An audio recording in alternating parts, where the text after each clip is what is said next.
That's right. Greetings, fellow armchair Imagineers. Tiki here. And Blue Dragon 5. And welcome to the show where we wax poetic about the movies we watch on a month to month basis. It's time to crack open our Movie movie Memoirs!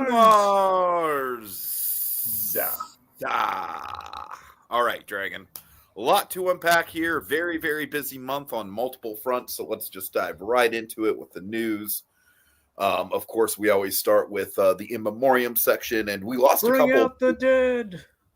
Okay, yes, not necessarily something we want to joke about, but yes, that is an appropriate reference. Okay, so we lost a couple legends, unfortunately, this month. We have to start, of course, with Drew Struzan, who Struzan. Struzan. Sorry, my bad. I mean, what can you even say about this guy? I mean, it's just like, to call him the best poster artist in the history of the medium, I think, is an understatement. I mean, he's like the guy. He's the guy. I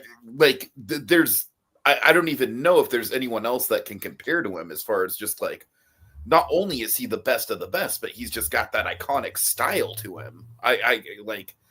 I don't know. Like, obviously, I don't think he's been actively working for a while, but still, just. No, he kept consistently coming out of retirement for things, Did despite he? being retired. Like, think about it. One of the most recent things I could think that he did, he went back and did the How to Train Your Dragon, trilogy for when they did the Hidden World. So he. Oh, that's cool. That's cool. So I mean, that's not for So like did the he new. do like a poster for the entire trilogy? Yeah. So but it's like what Uh-huh. he did for the he did like a thing for I don't know if he did for all the Star Wars stuff. He did for like the prequels and probably obviously he did for the originals.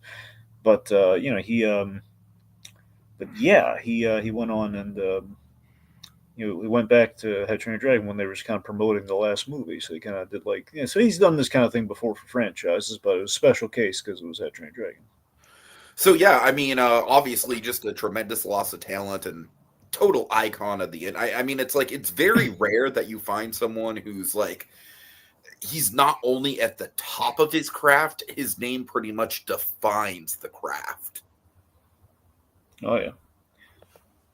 So, if anyone wants to know more about Shruzan, I mean, we talked about this probably a long while ago, but there's this documentary you can find it on YouTube called "The Man Behind the Poster," which is all about Drew Shruzan, and it's very informative, very great. Of course, the man not only he did the Star Wars posters, specifically, I think the prequels onward, because I want to say I can't remember if he did the original Star Wars poster. Some of that was Ralph McQuarrie. I don't know if how Uh-huh. much of that it's entirely He possible absolutely after. did the special edition posters, Yeah, which to me were my Star Wars so posters. I just want to make sure I'm not conflating the two because I want to And say, obviously, he did the Indiana Jones posters. well, yes. So that's the thing. Like I want to say, at the very least, for A New Hope, when it was just like Star Wars, that was Ralph McQuarrie. Then afterwards, I think I don't know if he did like Empire Onward or I'm thinking Uh-huh. of the special edition of Empire and everything. That might be what I'm thinking of. So it's a little unclear. But yes, he very much he was the house posterist for the Lucasfilm properties. Between Star Wars and Indiana Jones. Of course, for me, Back to the Future. Oh yeah, oh yeah. That was like the What else did poster. you even think of, man? If it was iconic in that era, it was probably him. Spielberg's guy, he did E.T., did Hook, Mhm. it was him. Oh, Hook is one of my personal favorites. Like, not my favorite Spielberg movie by any means, but that poster is just that poster really pops. Again, he even did like the Spielberg's kind of producing work. He did it was the Goonies, it was Goonies. Yeah. Gremlins. So all that just Struzan. Now here's the one thing we got to mention about Struzan. Again, this is in the documentary. It's very well remembered. Struzan had a very special relationship with Jim Henson because he was like the one Mm. guy in the business who could actually, because the big worry was like basically sadly it's what it is now, where now they really phone in the whole thing of like with the photo they kind of Movie get this. posters? What movie posters? That's So not a thing. That's not a thing. not a thing.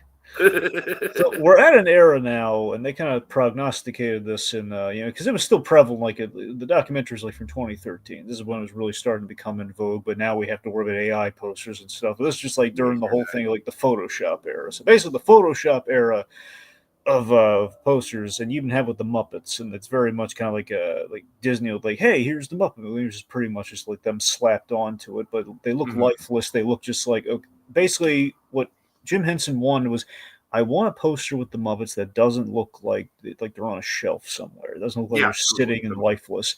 And with the Muppet movie, he did basically Gone with the Wind kind of aesthetic and everything. He made it cinematic and made him look alive, and because of that, Shrisen was the go-to guy, and it's a very loving dynamic. Of course, when Jim Henson went on to do something like his big epic, which was The Dark Crystal, I mean, Shrisen really got to.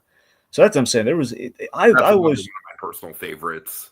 So I was always charmed by like the fact that Shrisen was had that special thing with the Henson companies. That was always very, very sweet, and it basically epitomizes. It really like we clearly lost a legend here, Dragon. I mean, honestly, the more we talk about his work, the more it kind of hits. And that's the thing. It just that the Muppet story to me just epitomizes why you want a poster artist or the art poster for things. It's like it really brings the best of the movie. It gives you look at a Shruzan poster. Well, it's exactly what a good album cover should do. Like I'm a big proponent of the album cover as well, and it's exactly the same sort of philosophy. Yeah, it's basically it gives you the actual like mood and spirit of the piece. It's not just showing you what it is. Yeah, it gives you just slap the band name on the album cover and call it a day. Not only does it create intrigue, but especially when we look back on these posters, that like, man, it just feels like the movie. It feels like that first like instinct where like the intrigue of Back to the Future, like, oh man, who's this cool looking guy like next to the gull wing door? Like, what is that? And like the gull wing door is like this bizarre 3D effect where it looks almost like the car is bending through time and space if you look at it. That kind of. Yeah. All right. Yeah. Okay, so let's see really quick. Let's see. We've got Keeper Colby in the chat saying it's one of the months of all time. Yeah, Dragon, you might have noticed my passive aggressive indifference in the video description. And I agree with Colby when it comes to that. Eli, aka Little Blue Productions, says he was the movie poster artist, and I agree. Yeah. And also, just to plug Eli, I believe, correct me if I'm wrong, unless it's another random Drew Struzan documentary, but correct me if I'm wrong, but you recently, as in like the last couple of days, did a review of that documentary, right? So go check that out on his channel. All right. He says it's sad that when it came to the Hellboy films and Pan's Labyrinth, his art posters for the films weren't used full time and only for limited edition stuff. Yeah, that was a I did have a steel book of Pan's Labyrinth with that poster though, so I still treasure that Pan's Labyrinth poster. But yeah, you've seen that Hellboy poster for the first film, right? It was a thing of beauty. I have, yeah. Yeah, okay. And they just photoshopped it to the most generic. Like, I mean, it was cool, but it wasn't like the art poster. Let's see. Kogias says October seems like a pretty uneventful movie month, but it sure was an important month for shows because the greatest cartoon that isn't an anime, Has Been Hotel, has come back towards the end of the month. Kogias, I will catch up on Has Been Hotel just because one of my closest friends is like a super fan of Has Been Hotel. It's they do karaoke of that show like every time we do karaoke together, so I do want to just keep up on the conversation. It's not exactly my thing, but I respect it a lot, so yeah. I like that. It's a demon with a chipper attitude. I kind of like that. No, I think you would like the main character. I just think the world building is kind of all over the place. Yeah, I think part of that is just because it's mixed in with Hell of a Boss, and I believe Hell of a Boss came first, and I haven't watched Hell of a Boss, and they teased that crossover. Right. So that's my problem with Has Been Hotel is just that like when I started watching, I was like, whoa, this is like a lot of fucking lore to just like dump on me right off the bat. All right. But yeah, really good show though. The songs are great. I mean, if there's one reason to watch Has Been Hotel for me, it's definitely the songs and the voice acting. But anyways. Okay, so let's get into Diane Keaton, Martha herself, Dragon. Now, for me, I don't know about you, but obviously we have The Wait, Godfather. That was one of her big breakthroughs. But for me, it very much was her romantic comedy era of like the '90s and 2000s that kind of got me attached to her. I remember when I was a teenager. This might sound really corny, but I have fond memories of it. My grandma and I actually got into going to see romantic comedies together. And we did see quite a few of Diane Keaton in it. So, I think I think her career was very graceful as far as like making that transition from the sex symbol to the, to Hollywood's mom. Like one of her last really big roles was the Martha. okay, Tiki, no, different Diane. Okay, not her. Wait, who am I That's thinking? Diane Lane, Tiki. Oh That's my Diane God! I'm Lane. so sorry. I'm so sorry. Oh, Stop killing Diane Lane, would you? I'm an idiot. I don't need to kill Diane Lane. Oh I'm my trying to God. look for a way to correct you. Oh, Suddenly, that's you ruined embarrassing. it. Shit. Okay, thank you. Oh, that's Okay, let me. fucking embarrassing. Oh my God. Wow. Wow. I'm okay. Dragon, you take over. I'm ashamed. I'm ashamed of myself. I Okay, need so to go. Diane, much like Drew Struzan, Diane Keaton was a loss that kind of hurt because Diane Keaton very much like Drew Struzan kind of permeated into the culture, but on the screen, in which Kate from The Godfather, of course, Hugh, that will always be in the tomes of cinema because of it. She's the last shot of The Godfather. Nice shot. It's like Yeah. Yeah. you have the big one that I think the first thing everyone brought up when she passed, Annie Hall. That was like the big, I forget if she won the Oscar for that or not, but that was a big one for her. Sure. Something I remember her from. I thought she was really good in Something's Got to Give. She played, she played the writer in that film. That's absolutely one of the romantic comedies I was talking about in that era. Yeah. Mm-hmm. Yeah. Oh yeah. But you're right, though. She was very much not just the queen of the rom com, but she did play a lot of mothers. And for me, the big mother role that she had was, I think, the role I think a lot of us grew up with was Nina from Father of the Bride, and she was in both of those films. Playing Nina Banks, the wife, the wife of Steve Martin in that movie. Sure. Sure. Sure. And just again, I think she just summed up like because of the roles that she's taken on. We're only scratching the surface with Diane Keaton, but let's just say the way she played these roles that she was like one of the definitive women on screen. She really was, and just like I too, like I fondly remember her as one of the last things I saw her in was Dory's mom, Jenny, in Finding Dory. She even Oh yeah, reached for the sure. For Pixar sure. Yeah. bubble there, and I think the reason why she gets cast in a role Very like that. effective role there too. Mm-hmm. Definitely And one of the highlights of that movie. for sure. And I think one of the reasons, like, she cast her in a role like that, and just in general, like, I think what she brought to pretty much all of her roles was that this is a woman who had a lot of heart and a lot of humor, and important, I think, a lot of charm. Like, the camera loved this woman. She had a very infectious smile. She was like, you were rooting for her, and Something's got to give. And again, it's like, she brings And then like on the other end of the spectrum, you're just like, oh my God, what has this poor woman gotten herself into at the end of The Godfather? exactly. So there's a lot of like care and charm that kind of goes into her in terms of like you root for her and you care about her and like she really brings the dramatic punch, but at the same time, oh look at her dealing with Steve Martin's character having a crisis as the father of the bride. Isn't that quite like the scene in the I jail think I'm cell? due for a rewatch of Oh, Father. you got to. I mean, that's. I I forget. think I the don't think last it's time I saw it was literally like in high school. the real question is which one are you going to like more, the original or Father of the Bride 2? I don't think I ever did see Father of the Bride too. You've got to watch Father of the Bride 2. Okay, I'll put. I honestly, I am kind of on a Steve Martin high now with Only Murders. Plus, I don't know if it's like how they met, but like cinematically, it's one of the first times they were paired together. At least I can recall. That's him and Martin Short. So Oh, really? Oh, I shit! Is don't think Martin it. Short just in the second one or in the first one Well, too? okay. So okay. First of all, let me correct myself on one thing. The first time they were put together, I'm pretty sure was actually Three Amigos. So forget what I said on Right, that. right. However, Which is another one. Believe it or not, that's a blank spot on my resume. I need to. that's one you probably really That's should a get big in there. one. Yeah, that's a However, big one. yeah, he is in both though. Martin Short is a character in both, and he plays Uh-huh. Franz. He's a guy with an accent. It's really Oh funny. my god. He's like kind of like I don't know if it's I don't know if it's supposed to be from Holland or what, but it's kind of funny. It's I don't know. I don't know if Martin Short still does the Circle Vision Canada show because I know they recently updated it. I hope he's still in it. Anyways. anyway. Point being, definitely worth a watch. But again, Diane Keaton, though, again, just wonderful, wonderful actress who, again, is a staple of Hollywood.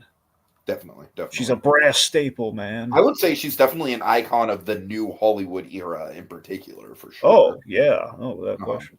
yeah. Also, not Diane Lane, but we're just gonna move on. Oh Jesus Christ! Just Is this one, going to just be the new DG? I mean, It's hopefully as bad as that. Honestly, it's just hopefully as bad as that. we're gonna have the whole Diane tree there for you. Okay, so Oh God! there's There's Diane Weiss. Weiss. Weiss, yeah. Sorry. Diane, Diane Weiss, Diane Keaton, Diane Lane, Diane God. Carroll. Okay. All right. All right. So Just imagine me with a pointer like on a chalkboard in front of Tiki, by the way. I'm just vividly picturing it. Yeah. Okay. Okay. So from actual deaths to the continued slow death of a studio. The death of a dream, Tiki. The death of a Right. dream. Dragon, I had a dream. I had a dream that they would actually stop with the live action Disney remakes, but that dream is not. It's not to be. It's not to be because we've got a live action. They literally announced they were shelving it, but no. Once Lilo and Stitch made all the money, it's like okay, we can't. That's just literally money on the table. Who cares about doing something original? Oh, I could just go off. So we're getting live action Tangled. Scarlett Johansson is Mother Gothel. I don't necessarily think that's really good casting. Like, honestly, Dragon, Scarlett Johansson, like she's good, but she's never really wowed me in anything. Honestly, like she's one of those actresses where it's like I've never disliked a performance of hers, but I've never been wowed by one either. She's just kind of like baseline, like yeah, she's good. She did a solid job.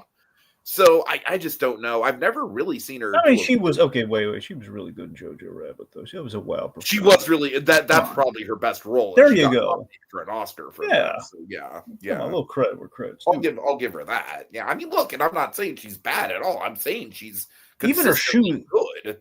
Even her shoes could act in that movie, man. Come on. They could. And then if you watch The Long Walk, Dragon, bad things happen to Jojo Rabbit. Dear sweet Jojo Rabbit. And his shoes. Dragon, it's horrifying. It's genuinely horrifying. Anyways.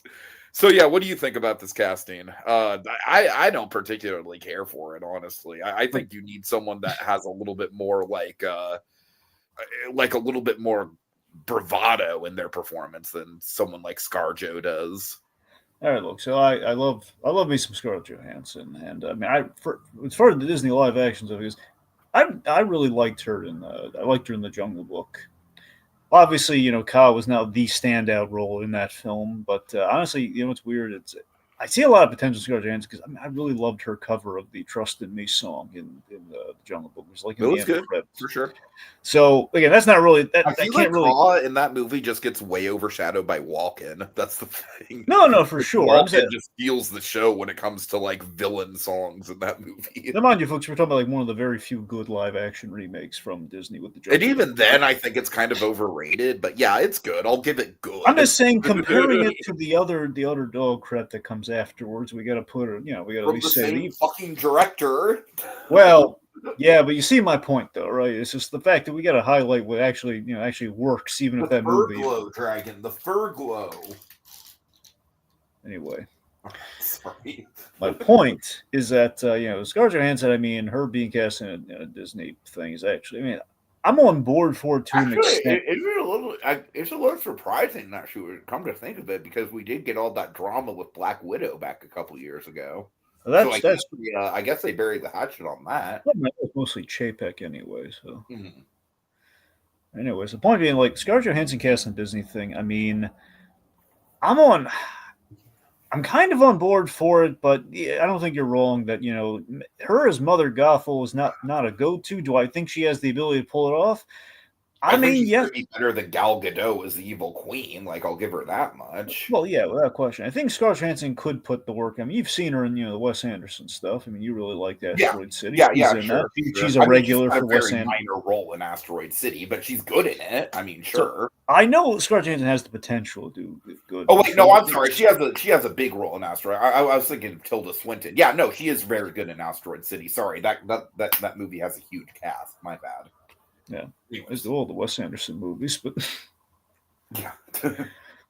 Okay, so my point being, I think she's got the potential to put the work in for it. Now, whether she will or not, because I've seen her in some movies where it's kind of like, hey, we have Scarlett. Movie where it's like it's not even gonna nobody's even gonna care to put the work in Dragon. It's just gonna be phoned in. I mean, I could just look. We could sit here for 20 minutes and just bitch about the live action remakes. It's happening, so it's but that about it. So that's the thing. It's just if it's at the end of the day, any work that we have put into it is just going to be completely unnecessary. Given it's like they're not learning. They're saying no live action remakes. We're still doing it.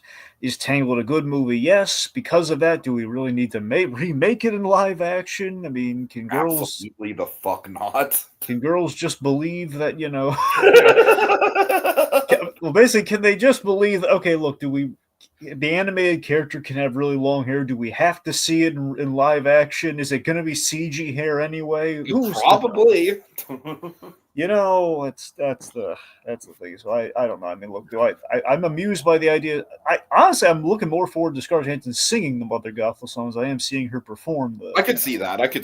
Yeah. Because I really love that "Trust in Me" thing. Because it sounded like an old Bond song the way they did it. So I mean, I don't know. I think she could be good. I don't know if it's going to save the movie or necessity. Oh yes, Tangled. What were we thinking? Doubting a live action Disney remake of the movie Tangled. I mean, what was Glenn Keane thinking, just saying, guys, do we really need a new Tangled? Like, what do we need to doubt any of this for? I mean, we're in good shape, aren't we? Come on. Scarlett Johansson's going to dig us out of the hole. She's going to fill that hole, and we're going to build a mausoleum on top of it. That's what we're going to do, so we can hoist the dead in the pretty pink palace. That's what we're going to do anyway. So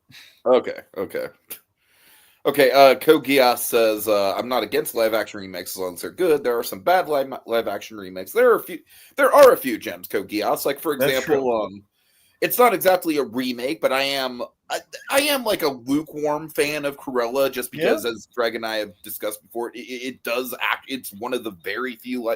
It honestly might be, besides maybe Kenneth Branagh's Cinderella, the only live action remake that it's like, look, the director's style is actually there. Oh yeah. Let's see. Colby's pointing out Marriage Story is a good ScarJo performance. Absolutely. Okay, there you go. Another one. Yeah. Little Blue says another Disney film Scarlett is considered for is Tower of Terror. And Tower of Terror, yeah, but I think would actually absolutely fit her. I think that would absolutely, because she does have that kind of like old school femme fatale vibe. Yeah, but it's like never happening though. What's the thing? They always say like, "Hey, we're doing that Tower of Terror." Never, I don't know. That's what I'm saying. Is like they've announced. I'll take a Tower of Terror movie over literally any live action remake. Well, yeah, it's just the fact we keep announcing these projects for like these attraction movies, and they never really end up when they do happen. It just ends up being the Jungle Cruise. It's just that's what it kind of ends up being. right. Which the Jungle Cruise is like such a nothing burger of a movie, honestly. All right, Kogias. This is actually really, really solid casting. Michelle Yeoh is Mother Gothel. That's not damn. Bad. I could totally picture that. Yeah. All right. The only asterisk I will give to that is that her singing voice ain't great. Like, okay, here's Wicked. Her singing voice isn't great. What if we got Susan Egan to play Mother Gothel in live action? Oh fuck yeah! Wouldn't that be great? Yeah. Uh-huh. All right. Anyways. Yeah. Okay. So death of the studio to what the hell is going on, Hollywood? Why you gotta be like this, Dragon? Oh my god. So. Look, folks, we don't even really have any concrete news here. It's just what the hell is going on with the Warner Brothers situation. It's more of a question than anything else. Because it's like at first it seems like Paramount's like the shoe-in to get it. Paramount's talking about maybe shutting down HBO Max. And then all of a sudden, Netflix comes out of nowhere. And Dragon, I will tell you this right off the Danny DeVito's mother coffle. Oh God. I'll tell you this, Dragon. Literally, I think Netflix getting Warner Brothers would be the worst case scenario. And I say that just because Warner Brothers has had one hell of a year. Like between stuff like Weapons, Sinners, I believe they did one battle after another. Even stuff like Mickey 17, not a great movie, but still pretty high profile. Like, honestly, first of all, I'm very surprised after the year that Warner Brothers is Superman, obviously. Like, Warner Brothers has essentially kicked Disney's ass the whole year as far as box office goes. What exactly is happening that they're like so like that they're basically need to get bought out? Like, I don't even understand that from a financial level, given the year that they've had. I mean, my guess is that it's like an accumulation of all the tax write-offy kind of stuff that Zaslav's been doing behind the scenes. I think he's just kind of like the writing's been on the wall for the company. I think it's just, despite the success that they're having, for some reason, it's just not going to be enough to dig him out of like the holes that this guy's put him in already to this point. Either that, or just Zaslav's looking to make a bigger buck of like, I'm gonna scrap. I've been selling the company off for parts. That's honestly what I really think. At my core, I hate Zaslav so much. At my core, I really think that it's just him looking for a way just to make a minute to Netflix just for the money. That is truly going to be some Bond villain shit. That's what I'm saying. In general, for why he's selling, period, I think it's just like he thinks the company's hemorrhaging money when really it's probably doing all right. And it's just that's why we have all the tax write-off stuff and all he's botched things with the Looney Tunes, and like we have Batman being produced by Amazon. It's all wrong. Because the man is just trying to make pennies on the dollar, he's so every little thing. So that's why I agree with Eli that the best case scenario would be Paramount, because I do think that Paramount has, by and large, been a pretty solid studio. Netflix, absolutely worst case scenario. Like, they have a terrible interface for their app, though. At Paramount, though, they do. I'm not going to deny that. I'm just saying the content is decent, and Paramount actually does put out theatrical stuff. Netflix is very theatrical averse for the most part. Well, again, Netflix. Look, I'm just saying that with the potential of if Warner's and Netflix were to combine, let their powers combine. If they combined, hypothetically, it'd be crazy just from the streaming landscape too, because Max and Netflix are two of the bigger ones. That's what I'm saying. You'd have, as far as the streaming goes, you'd have like the two rival streamers like working together as one. But the big thing you'd have is Warner Brothers is known historically through the tomes of cinematic history that they release theatrically. They have the big movies that release theatrically. Netflix right now, they've been trying to release theatrically, and they found great success with it this year with K-pop Demon Hunters. Mm-hmm. And I mean, I'm sure. Dragon, and you know what? That is a good point, because I am sure that behind the scenes at Netflix, they are like, God damn it, why did we not just release K-pop Demon Hunters theatrically? Like, that's the thing. And like, obviously they did the sing-alongs and stuff, and those made a ton of money. But if they would have just released it theatrically from the get-go, like, when they get around to a sequel to that, that's probably going to be their biggest theatrical rollout ever. I mean, you got to think about this. I mean, they're benefiting from the fact that Sony keeps shooting themselves in the foot with like, no, we don't want this. We're just going to let Netflix distribute it, or basically pass it off to Netflix. We have no faith in our projects here. And Netflix is making a killing, and hypothetically, they could release theatrically, then do the sing-along thing on home video in a short window, kind of like Warner Bros. Has been doing, and they would make a killing on both fronts there. And regardless, I'm saying that, with the push of we have the name of Warner Brothers, so we'd be able to like maybe put it out instead of a limited release in a wide release, and do with all of these new movies we have coming out, and be a one-stop shop. Plus, we get all the podcast stuff that they've been doing with the DC Showcase stuff. I don't know. It's Netflix could. Netflix's been looking for extra stuff to do, and they've been failing miserably. Just doesn't fuck with the theatrical thing, man, because it would be a sin pun very much intended, for Sinners to have the same sort of theatrical rollout that Frankenstein had. Because that's the That's thing. the kind of scenario I'm dreading. Because Netflix only releases theatrically so they can get awards, but they can Exactly. technically qualify for the awards, and that's the difference. And they think that Netflix keeps winning these awards. They're doing pretty well with that little proviso that gets them in with the big leagues. So if they have like the juice of Warner Brothers, they can actually make a financial killing with that, as well as getting the acclaim. It's possible. I'm saying Netflix has potential. It's from the word on the street is that Zaslav has found every which way to turn down Paramount, either to make just a little bit more money. From it sounds like it's a title thing too. Like he can't be like literally he turned it down because like it's like co-CEO. It can't just be like, no, I have to be the CEO. Like Zaslav, where do you get off, man? I hate this man so much for what he's done to Yeah. animation. I hate him. Oh my god, the animation thing is that's just an entirely That's what different I'm saying. story. I really want him to. I hope they give him a lot of money. Netflix gives him a lot of money, but the proviso is like, look, you cannot have any creative sway. You can't tell us because we have really good animation stuff. I don't want him to be the reason. Right. If there is a K-pop Demon Hunters sequel, I don't want him to be the reason it doesn't get made. I feel you. Colby saying I wanted to see Frankenstein in theaters so bad, but no. I contemplated seeing Frankenstein in theaters, but again, I didn't have the option to. Exactly. Would you have if it would have come near you? Honestly, again, my friends and I, I we think you were. would have been able to handle it. It's very much more of a I just a. It is very Guillermo del Toro. It's honestly not look, gory at all, Tiki, really. I'm going to see Frank. It's Del Toro doing Frankenstein. It's a classic Universal armor. That's not the problem here. The problem is just being able to get out and see it. Right.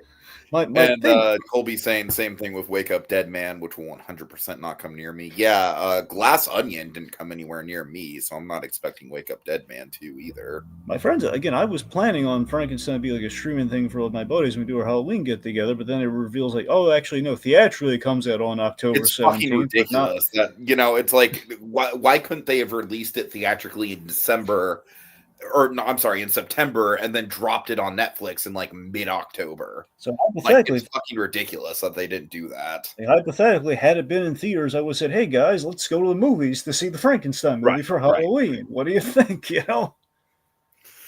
Yeah. All right. Okay, so Minions 3, Minions and Monsters. The whole thing is leaked online. Inexplicably. Dragon, this is crazy. This is bananas, pun intended. It sounds like if I hear it right, there's a test screening and someone like basically pulled a Ruffalo. They recorded the whole movie, like at least the audio of the whole movie. And I don't even really have anything insightful to add here, commentary wise. I'm honestly likely not even going to bother seeing the movie at all. It's just, it is just kind of wild, just from a pure.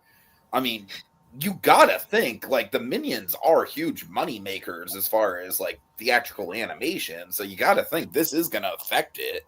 And from that level, honestly, from that level of just affecting, I mean, I don't have any big love for the Despicable Me movies, except for the first one is solid, and obviously I love the Trey Parker character in Despicable Me 3. But other than that, I have no love for the franchise.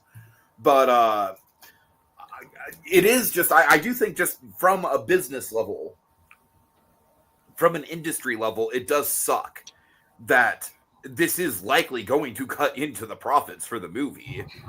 And as one of the huge tent poles in theatrical animation, that is going to hurt. That's going to sting across the board for theatrical animation, I think.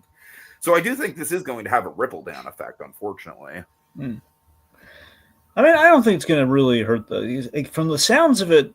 It sounds like it's just the audio, so I think people are still going to see it, but it's not. Bad.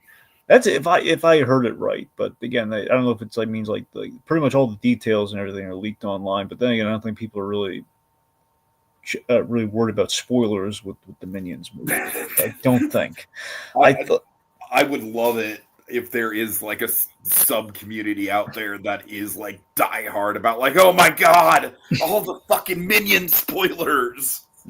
So I think they're gonna Tiki. I think they're gonna be okay. I think they're gonna weather the storm. However, I think the broader implications are that they might be cracking down on test screenings because of that. And test screenings in movies, that's a whole thing where they're trying to fine tune. Right, the test screening's been a double-edged sword these days because This is how we get like all the recuts and more so all the all the reshoots. More it's like for example, the Captain America, the Brave New World. Mm-hmm. Again, they had a lot of test screenings, and that's why they kept going back to the well on it. They had they kept adding more screen time for characters, making certain edits, and having to reshoot things. And if this is like a thing where okay, if it's going to be leaked, especially this is not really directly impacting Marvel. I'm saying hypothetically, if that happened to a Marvel movie, then they'd be in real deep doo doo. Then they'd be in real trouble there, and that'd be we have to change things just for the sake of people not being spoiled. What if we had a really good movie there originally? That's the kind of ripple effect that like leaking these things has. I think that's the bigger implication there. So All right. imagine if this was the new Mario movie, then there'd be a whole different. That'd be a whole nother. Yeah, thing. that would be a whole different That's story. Yeah, because same that studio. Is a movie that, I mean, especially with it being Galaxy, there are definitely some interesting things that they can do with that from a plot level. Like So it's that potentially have a way better plot than the first movie did. yeah, so that's the thing. So you gotta be careful with those leaksters. Uh-huh. Okay, moving on. Why don't you cover this next one, Dragon?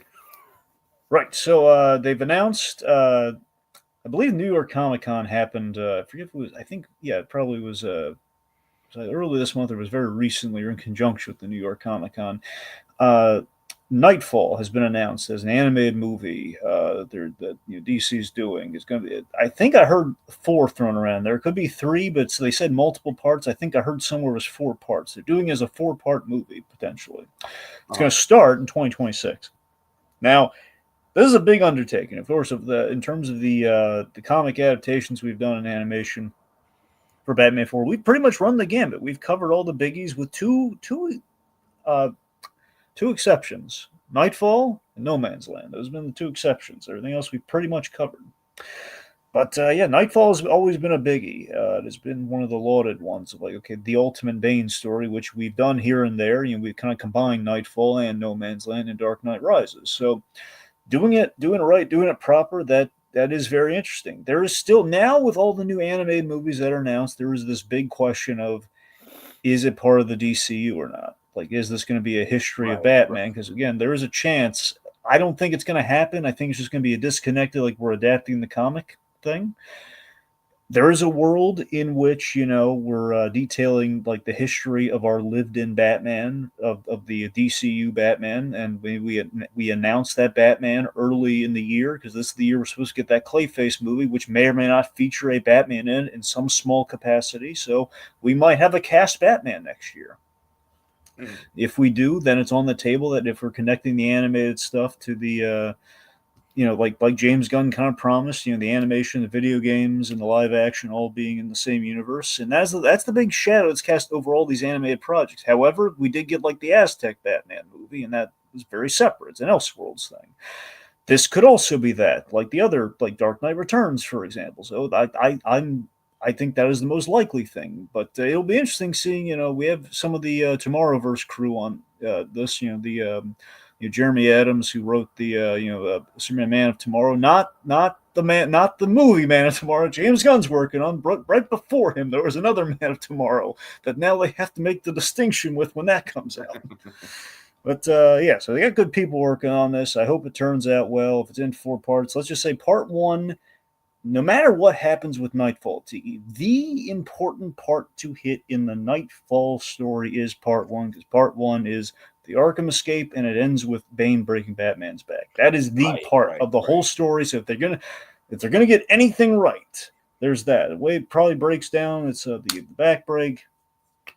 We have Jean-Paul Valley, and then we have Batman returning, and if we have anything in there, it's probably going to be maybe an extra thing of establishing Jean-Paul Valley. So I don't know where we're going to get a 4th movie from, but at the very least, that is a 3-act story. That's the break, Jean-Paul Valley taking over as Batman, and then Batman kicking the crap out of Jean-Paul Valley for being a psychopath. That's pretty much how that story goes. All right. Well, I mean, it should definitely be interesting. The DCU thing is definitely kind of convoluted, but we'll see how it goes. Yeah. I do think 4 parts, honestly, if I'm being completely honest with you, I do think that 4 parts is maybe a little much. I think 3 parts would be would make more sense.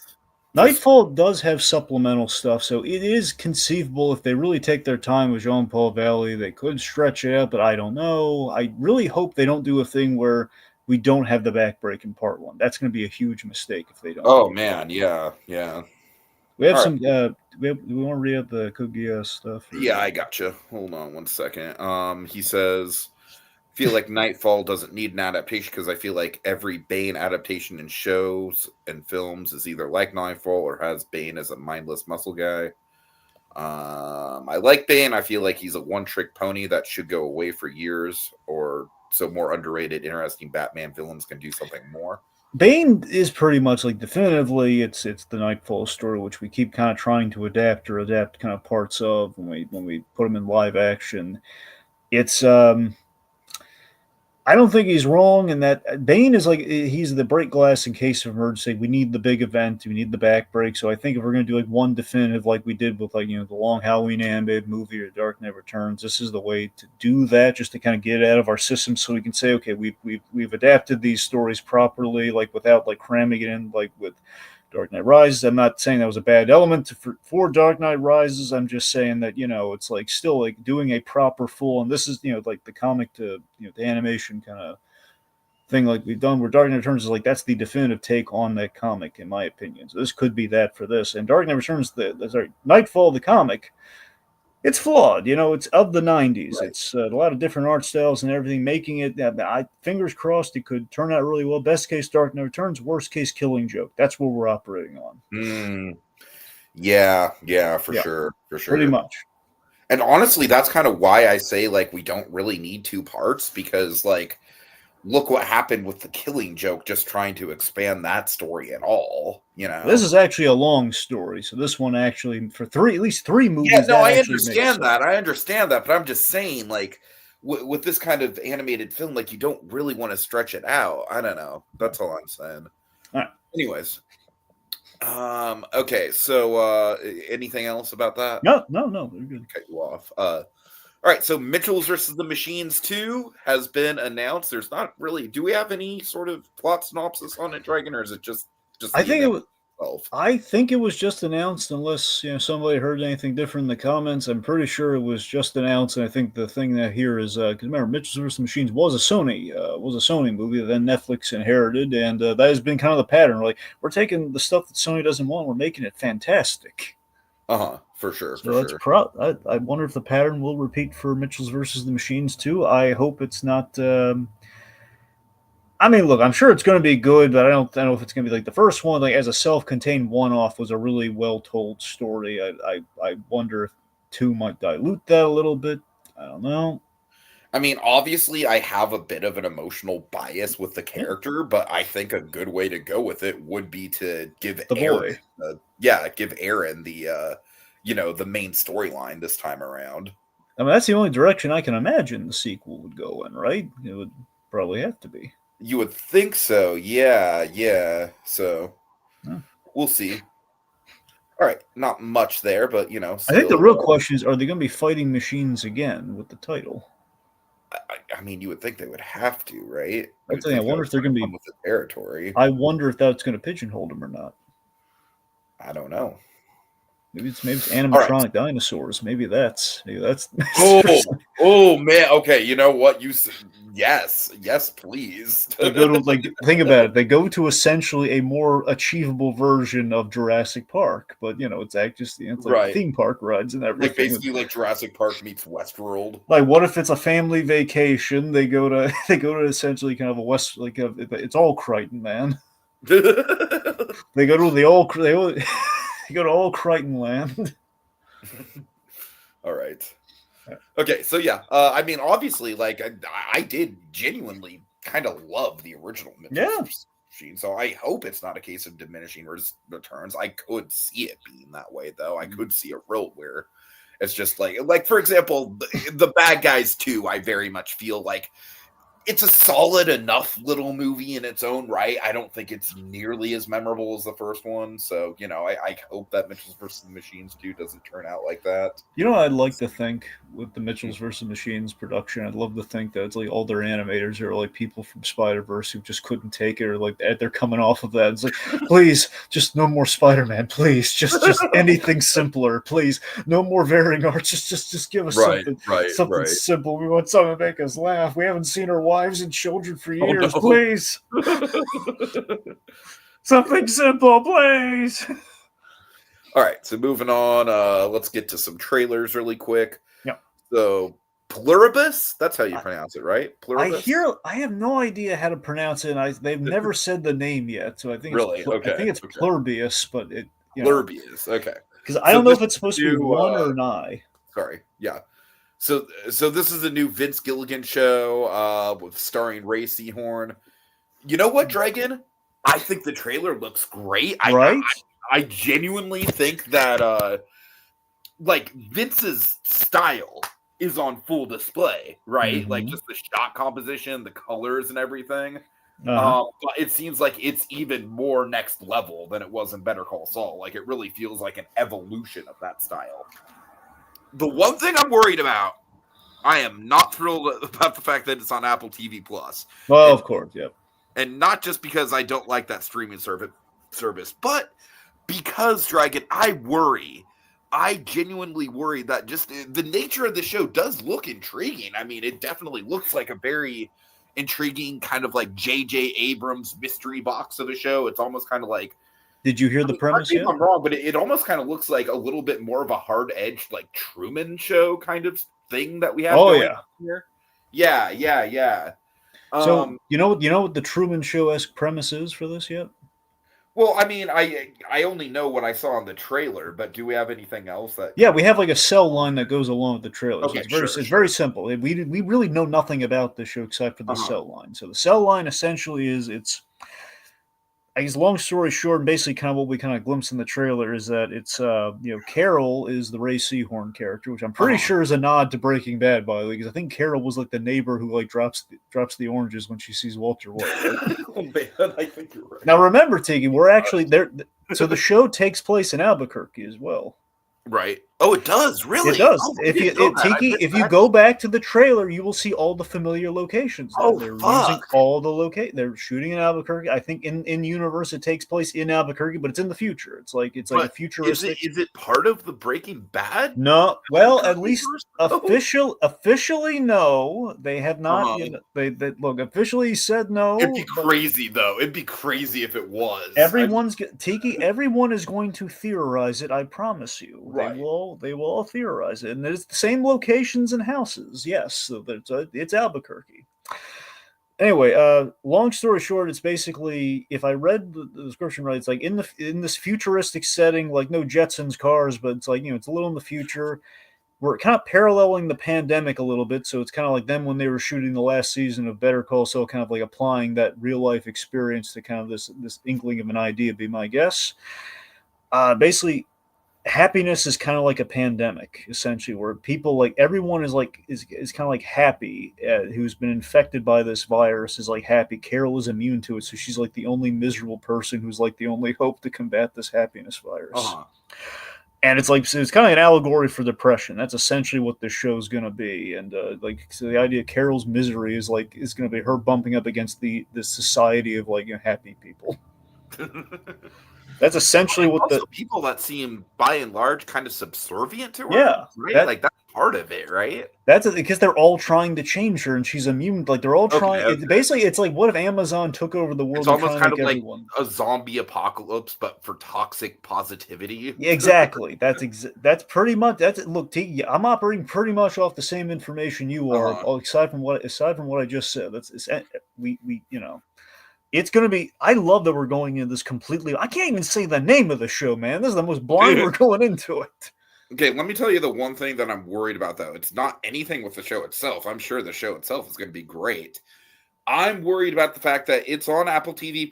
It's a mystery box show. It centers around one character. There's definitely what's real, what's not kind of elements to it. Yeah. Dragon, I'm very much worried that this is going to get just overshadowed by... by Severance and just kind of be a one-season wonder just because people are going to be like, I don't want this, I want fucking Severance. Now, that is a real concern. However, here's what I would take not solace. have that concern if it wasn't on Apple TV Plus.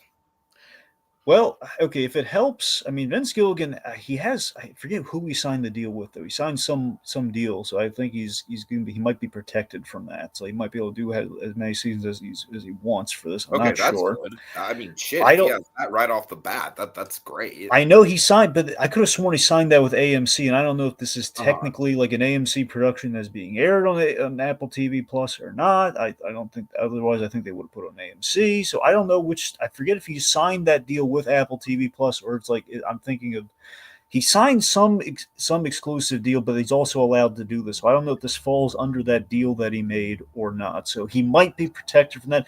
He might not be. The one thing I take solace in, though, is that all the creatives from Better Call Saul and Breaking Bad, they're the writers and the directors on this. So the Albuquerque-verse crew's working on this, man. And those were the best people we have in the TV business. So if there's any chance, tell me we're getting more of the Little Prince. I didn't see Schnauz's name, but they didn't have all the names revealed. Like Gordon Smith, he's working on it. Allison Tatlock. Like we're getting a lot of pretty much. I assume Dave Porter doing the music. Yep, Dave Porter's doing the music. That's right. Yep. So that's what I'm saying. Like they had some names that weren't revealed, so there could be some Schnauz there. Maybe Cranston even. I don't know. It's possible. Oh my god. It'd be funny if it was just like a backdoor Breaking Bad sequel with the whole dumb, like, Walter White actually survived the end of Breaking Bad. It's like if they pull a Dexter. I'm convinced. I'm really convinced people are going to go out of their minds thinking like it's the same Carol from. It's like we've cast Ray Seward as that Carol from. No, honestly, Dragon. Honestly, I don't think the general public of the internet is that deep cut to even know who that character. Because it's just like. It's literally like we get that character in one moment, in one line. Yeah, it was an important episode, though. It was. Anyway. That I had fucking spoiled for me. Thanks, Entertainment Weekly. You remember that, right? I remember. That's why I'm bringing it up, too. That's why I remember. Fucking goddamn. I'm still bitter about that. But tell me, isn't it just kind of exciting that we know how great, Gilligan and crew is? And it's very exciting. Yeah. And sure. That's the thing, Tiki. This is a risk, though. I think that's what's refreshing about it. I think it's one of the reasons Gilligan's taken on. He knows it's a risk, and he hasn't had this kind of risk in a while. It's like, also, keep in mind, like he did do the X-Files, which is a very conspiracy, so it's almost like he's taking the stylization of the Albuquerque verse mixed with the, kind of like more of the vibe of the X-Files. It kind of seems like the best of both worlds for his whole style. I know he's got a lot of confidence for this, man, because he is, he did like little promo teases like up to this trailer, which was like very cryptic. There's actually a number you can call, like Better Call Saul. Oh, really? It's like, nice. Yes. Nice. So, and it's like a whole thing like it's like the automated, it's very Amazon Prime-esque. And I think they're making a mockery of it. I love that. It's the whole like user friendliness of this society, and it's like, hello, Carol, what can we do for you? It's like when you call the phone number, so it's. God, I'm looking forward to it, man. It's this week. This week? Oh shit! Well, it's the 7th, so I think the 7th's like this. I think probably next. Hold on. Is the 7th Sunday? What I'm trying to think is the 7th. No, it's Friday. Friday. Oh, yeah, it's this coming Friday. Yeah, so. Well, shit. Looks like someone's gonna have to fucking renew his Apple TV Plus subscription. Yeah. Well, remember, you got plenty to watch in the meantime, too. You're right. You got the studio, man. It will give me an excuse to watch the studio. Yes. All right. All right. Anyways, okay. Primal season 3. So is he a zombie now or something? What's even going on here? Yeah. So I don't want to say too much. It looks intriguing. Don't get me wrong. It's just like. I do need to sit down and watch the show. This show does very much feel like a blank spot on my animation resume right now. Yeah, so if anyone's still put off by Fix, rest assured, Gendy on the small screen still. God, I forgot he did that. Fuck me. But I'm pretty sure that's Peregrine's like bottom movie of the whole year. It was not great. But that said, Gendy on the small screen though, in the half-hour format. top of his Well, I game. mean, yeah, and plus Hotel fucking Transylvania, like not awful movies, but not great I movies mean, look, either. the first two were good. Everything else Mm-hmm. anyway. The point being, yeah. So let's just say, without getting in, I don't want to spoil too much for you there, but let's just say we have three very different seasons of Primal. Each one has a very different imperative per season, and this is an exciting. I'm really excited for certain characters' reunions based on the whole zombie thing. I will say that much. It is going to be interesting seeing this zombie, reunited with his old pals. Just given the fact he is now a zombie, that is it's a twist you never saw coming, and they've been kind of sprinkling in the supernatural as they went onward. So Uh-huh. this is that I was shocked as you were. Tiki's like, oh my god, they're doing this is what season. No one, everyone was Wait, excited. wait, I wait. think So they did not set this up in season 2? Like this wasn't the cliffhanger of season 2? no. Oh wow. Okay, okay. That's I that's mean, even more interesting, let me put it to you honestly. this way: there's like maybe based on like some stylistic stuff in season two, it feels like you watch is like, well, I mean, I guess we were kind of suggesting we could go in that direction, Uh-huh. but it really came out of nowhere. Like I think everyone's expectation was we would never see that character again. It's like, oh God, no, he's back. I didn't Okay, see him okay. coming back this way. That's Gotcha. All right. And Colby says it's number 2 worst right now. What is number 1? Yeah, Colby, I'm actually interested in that. Okay, next up, finally, the last bit of news. We have Send Help, the new Sam Raimi movie. And this, to me, looks like it's going to continue the trend of just being a rock-solid January horror movie. And we've been getting a lot of them recently. And the one thing I will say, though, Dragon, is that this looks very, like, at least from a plot point of view, this looks very, very reminiscent of Triangle of Sadness. yeah, it does. So, like, I think stylistically it looks different. I'm intrigued by it. I do really like both Rachel McAdams and Dylan O'Brien. I thought Dylan O'Brien was fantastic in Twinless. So I'm definitely looking forward to this. And like I said, if anything else, it is. I think it's at the very least, especially with Raimi, at the very least, it's going to be good. I have no doubt it's going to be good. It's just I am a little bit sick of the eat the rich thing, and the premise literally just feels like it's exactly Triangle of Sadness, just more hard edged and less parody.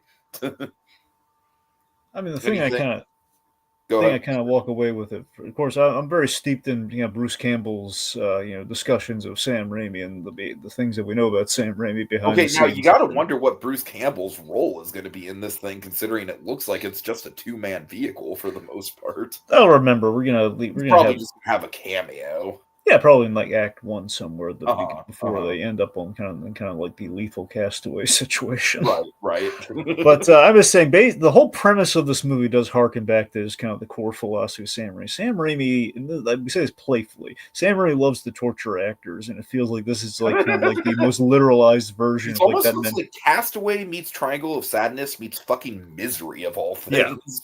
that's the thing. It very much feels like this is going to be like the epitome of Sam Raimi torturing actors, but as like the premise of the movie. So I think that is kind of exciting. It's like, oh god, it's going to be just like Rachel McAdams' character kind of torturing her torturer, and like let me put it this way: Act One feels like that's probably how it is, kind of like in the Sam Raimi production. This is like on the flip side, is like how it feels from the other side of it with the Sam Raimi production. Uh-huh. That's fun. All right. But yeah, I am looking forward to it for sure. No, I have no expectation of it being like one of the best movies of the year or anything, but no, I'm looking forward to it. no. Okay, let's see. Oh God, Colby says Tales from Black Manor, a movie shot like a recreation of a Bad History Channel documentary. Oh dear God. Oh, that sounds awful. Okay, Eli, you are like way hyperfixated on this Scrooge Christmas Carol thing. What do you think of? He told us about this before, Dragon. What do you think of Ty West, the director of the Pearl X trilogy, doing a Scrooge movie with Johnny Depp? Frankly, Eli, I'm just going to be straight up with you, my guy.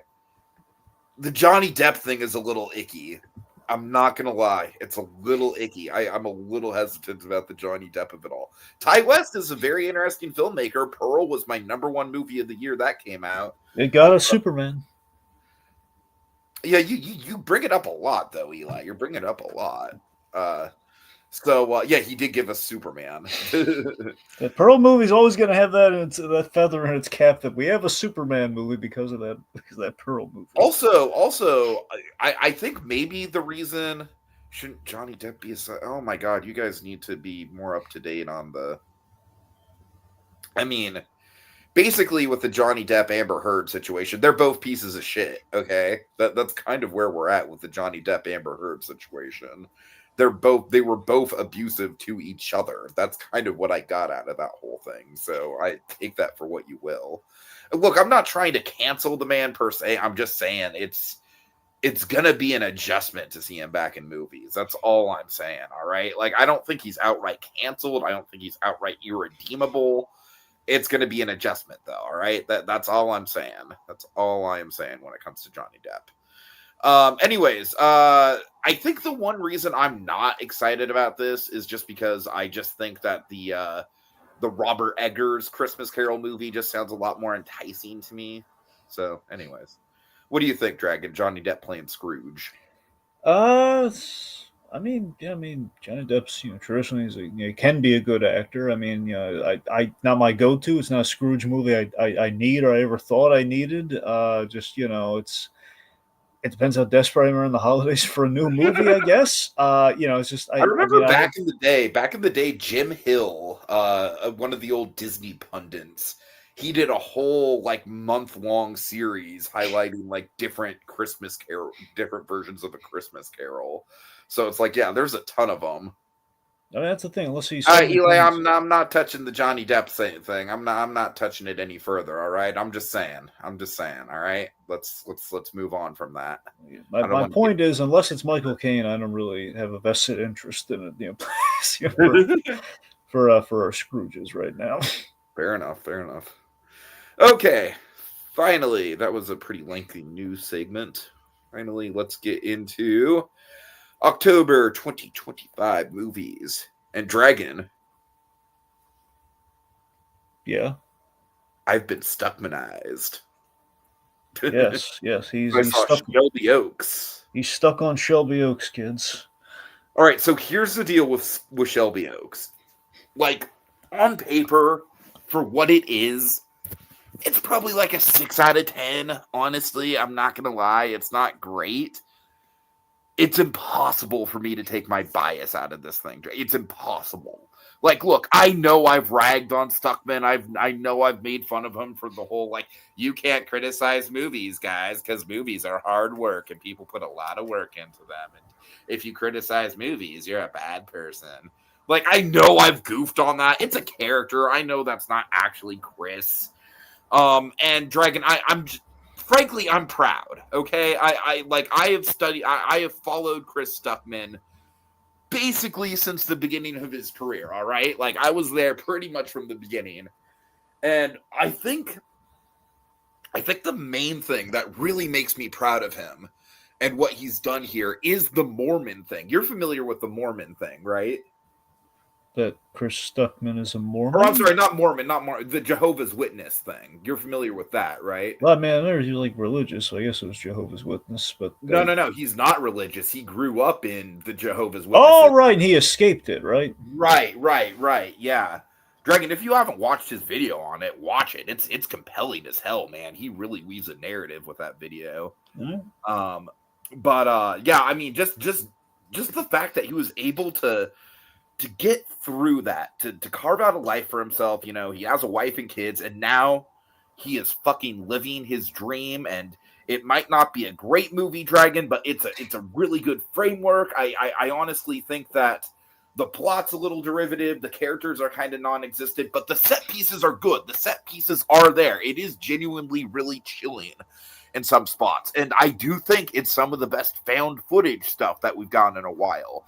And this movie also does something really interesting where the found footage stuff is basically diegetic to the story, because the found footage stuff that we see is the, it's the footage of the YouTubers that have gone missing, the paranormal investigators that have gone missing. So every piece of found footage that we see, there's a very real and logical reason why the found footage is there, why the characters are watching it. And then the actual stuff that's not found footage does look like a real movie, and it looks like a damn good movie. Like, honestly, like I'm really impressed with how freaking good this thing looks. Like, look, it's not like Roger Deakins level cinematography or anything, obviously, but it looks really good. And frankly, I just think that the storyline, it's not all that great, but I do think my sell line for the story is I think it's really creepy and unnerving in the same way a genuinely really good creepypasta is. So it's like it's not the most original thing in the world, but I do think it's got some elements of it that will get under your skin. So, like I said, it's not great. It's objectively pretty good. And as a first-time effort for a guy that I definitely have an emotional investment in seeing his career thrive, I think it's about as good as we could have gotten, honestly. So, yeah, I liked it quite a bit. All right. Colby says I saw way too many movies this month. He always does, though. Yeah. Hey, y'all, you like Hereditary? Yeah, I mean, basically, this movie is Hereditary, Rosemary's Baby, and Blair Witch Project. It's literally like those three things. All right. Anyways, what's up for you, Dragon? John Candy. I like me. Yeah, I got to see this for sure. I got to catch up on it. This was the for me the most anticipated of the month. This is Ryan Reynolds and Colin Hanks' passion project documentary on John Candy. Mm-hmm. I remember Ryan Reynolds been talking about this for a while, so it was on my radar. And when I was finally dropping it, let alone was like just very nice and simple. So it's going to drop on Amazon. Like, all right. I was, I found it very well done. It was, it's very in line, and I'm not just exaggerating, just throwing this out there. It's very in line with "Won't You Be My Neighbor." This was a lovely documentary. Just be seeing the subject matter, a subject in kind of in profile, like kind of like a Fred Rogers, but a little bit more down to earth. I guess a little bit more of like everyone kind of knows John Candy. Everyone has a good feel for John Candy, but it's like learning a little more about the man, just getting to know him through the people that knew him best. Honestly, I think for me, the biggest role that he had, like the most memorable, was The Rescuers, honestly. Yeah. Admittedly, unfortunately, we don't really get into that here. I'm not surprised. I'm just saying for me personally, that's when I hear the name, that's kind of the role that instantly comes to mind for me. That's a good one, though. Yeah, you're right. It's a good one, though. Yeah, so basically the idea, he's a very, very kind man in show business. Without vices, he didn't really truly have vices aside from there was food, obviously, but he always struck me as like kind of like the clean version of Chris Farley, and that's what they kind of get into is that here's the thing: the man had his struggles, but his struggles were more of the he had a lot of anxiety. And that's where the food came in. The food offset the anxiety. And he was trying. Do they get into the fact that like he had weight issues and his last name was Candy? Because I always did find that kind of ironic. Well, I mean, they get into the whole like the Camp Candy kind of show a little bit. Anyway, so the thing that was really interesting, they got into like how he was really traumatized at a young age, where his father passed away, so the man lived with a ticking clock, like paranoid that he was only going to live to a certain age, and that's what really contributed to his anxiety. And he died relatively young. And that's the interest. So basically, this documentary, Tiki, has a very interesting ticking clock applied right from the get-go because of that, which makes it really fascinating to watch, because they do this timeline thing where it's like it's almost like you put in a VHS of sorts, and then it's kind of slowly clicking forward, going back, and it's basically like as the years are going up, oh man, he doesn't have much time left. So I was on the edge of my seat in that regard, and I really, I love that. And I mean, I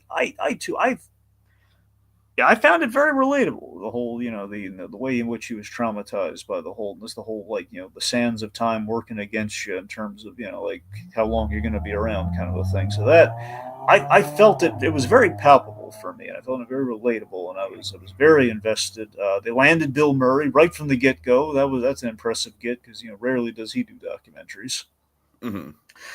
Yeah, and just I only have one. I have one nitpick. It's just I really wish Ryan Reynolds himself featured in the documentaries, given how huge a fan of John Candy he was. And the thing I would have loved to seen was, in the movie Just Friends, Ryan Reynolds is basically at the start of that movie. He's in a fat suit, so when he's in Right. that makeup, he looks almost exactly like a young John Candy, and it's really interesting. But we never put him in there. He doesn't do sit down. He's conducting the interviews behind. I think we kind of hear Ryan Reynolds a little bit off to the side, but we don't really. You know what? That's the one. Honestly, like, this is coming from someone who doesn't love Ryan Reynolds as much as you do. I actually think that's kind of a refreshing way to use him, is to have him be involved but not be like the center of attention. Because my issue with Ryan Reynolds is that usually when he's involved in something, he very much does become the center of attention. So honestly, I think it's nice that he is doing the interviews, but he's not really on camera. I don't know. I think that's honestly kind of a nice change of pace for him. Like, I hear you about It's a nitpick. I'm just saying it does. You're right, though. It does not take away from the whole at all. It's just my own thing going into it. I was expecting, oh yeah, he really likes John. Yeah, he's put references in his movies to John Candy. So I imagine we have those references shown. Just no Ryan Reynolds in there, kind of explaining that. So I mean that's fine. But I was just the whole movie. I was expecting maybe him to have like one talking head interview or something. But it's fine. Right. All right. Regardless, yeah. So I can't recommend this one any more highly. It's just I like me thing. You gotta watch it, man. This is like one of those documentaries we know is gonna get passed over for the Oscar kind of things, man. It's worth watching. Oh man, it seems tailor made for that. Yeah. God. It was very good. Instead, I'm sure we'll get another like fucking either like something about either the Ukraine or Israel Palestine. You know what I realized about that though? It's ridiculous. What? The reason not to say that those issues aren't important, all right? Not to say that those issues aren't important. I'm just saying we are in a trend where it's like they're not very entertaining. Give it to the movie about the current political issue. Okay, well, first of all, with that, those issues are important. Those movies, though, are not super entertaining. Exactly. Secondly, not to say like "Won't You Be My Neighbor," I genuinely think was one of the most underlying important movies of that whole fucking decade. Honestly. Okay. All right, so with the exception of "Won't You Be My Neighbor," I did realize something recently with the Christopher Reeve documentary being passed over. Apparently, because again, when the Emmys came around, that did get a nomination for it. I saw the movie in theaters, Dragon. I know, but it's a thing. I know they're working with that stupid limited. I don't know if they were operating on the limited release window. It then became a wide release. I don't know why. I agree with you. It's stupid. It's unjust. I'm just saying that it's now becoming apparent to me. I think they're hiding behind that little proviso of like a documentary like this. It was released on streaming. Well, you absolutely cannot make that excuse with "Won't You Be My Neighbor." I know. That's why I said with the exception of "Won't You Be My Neighbor" early.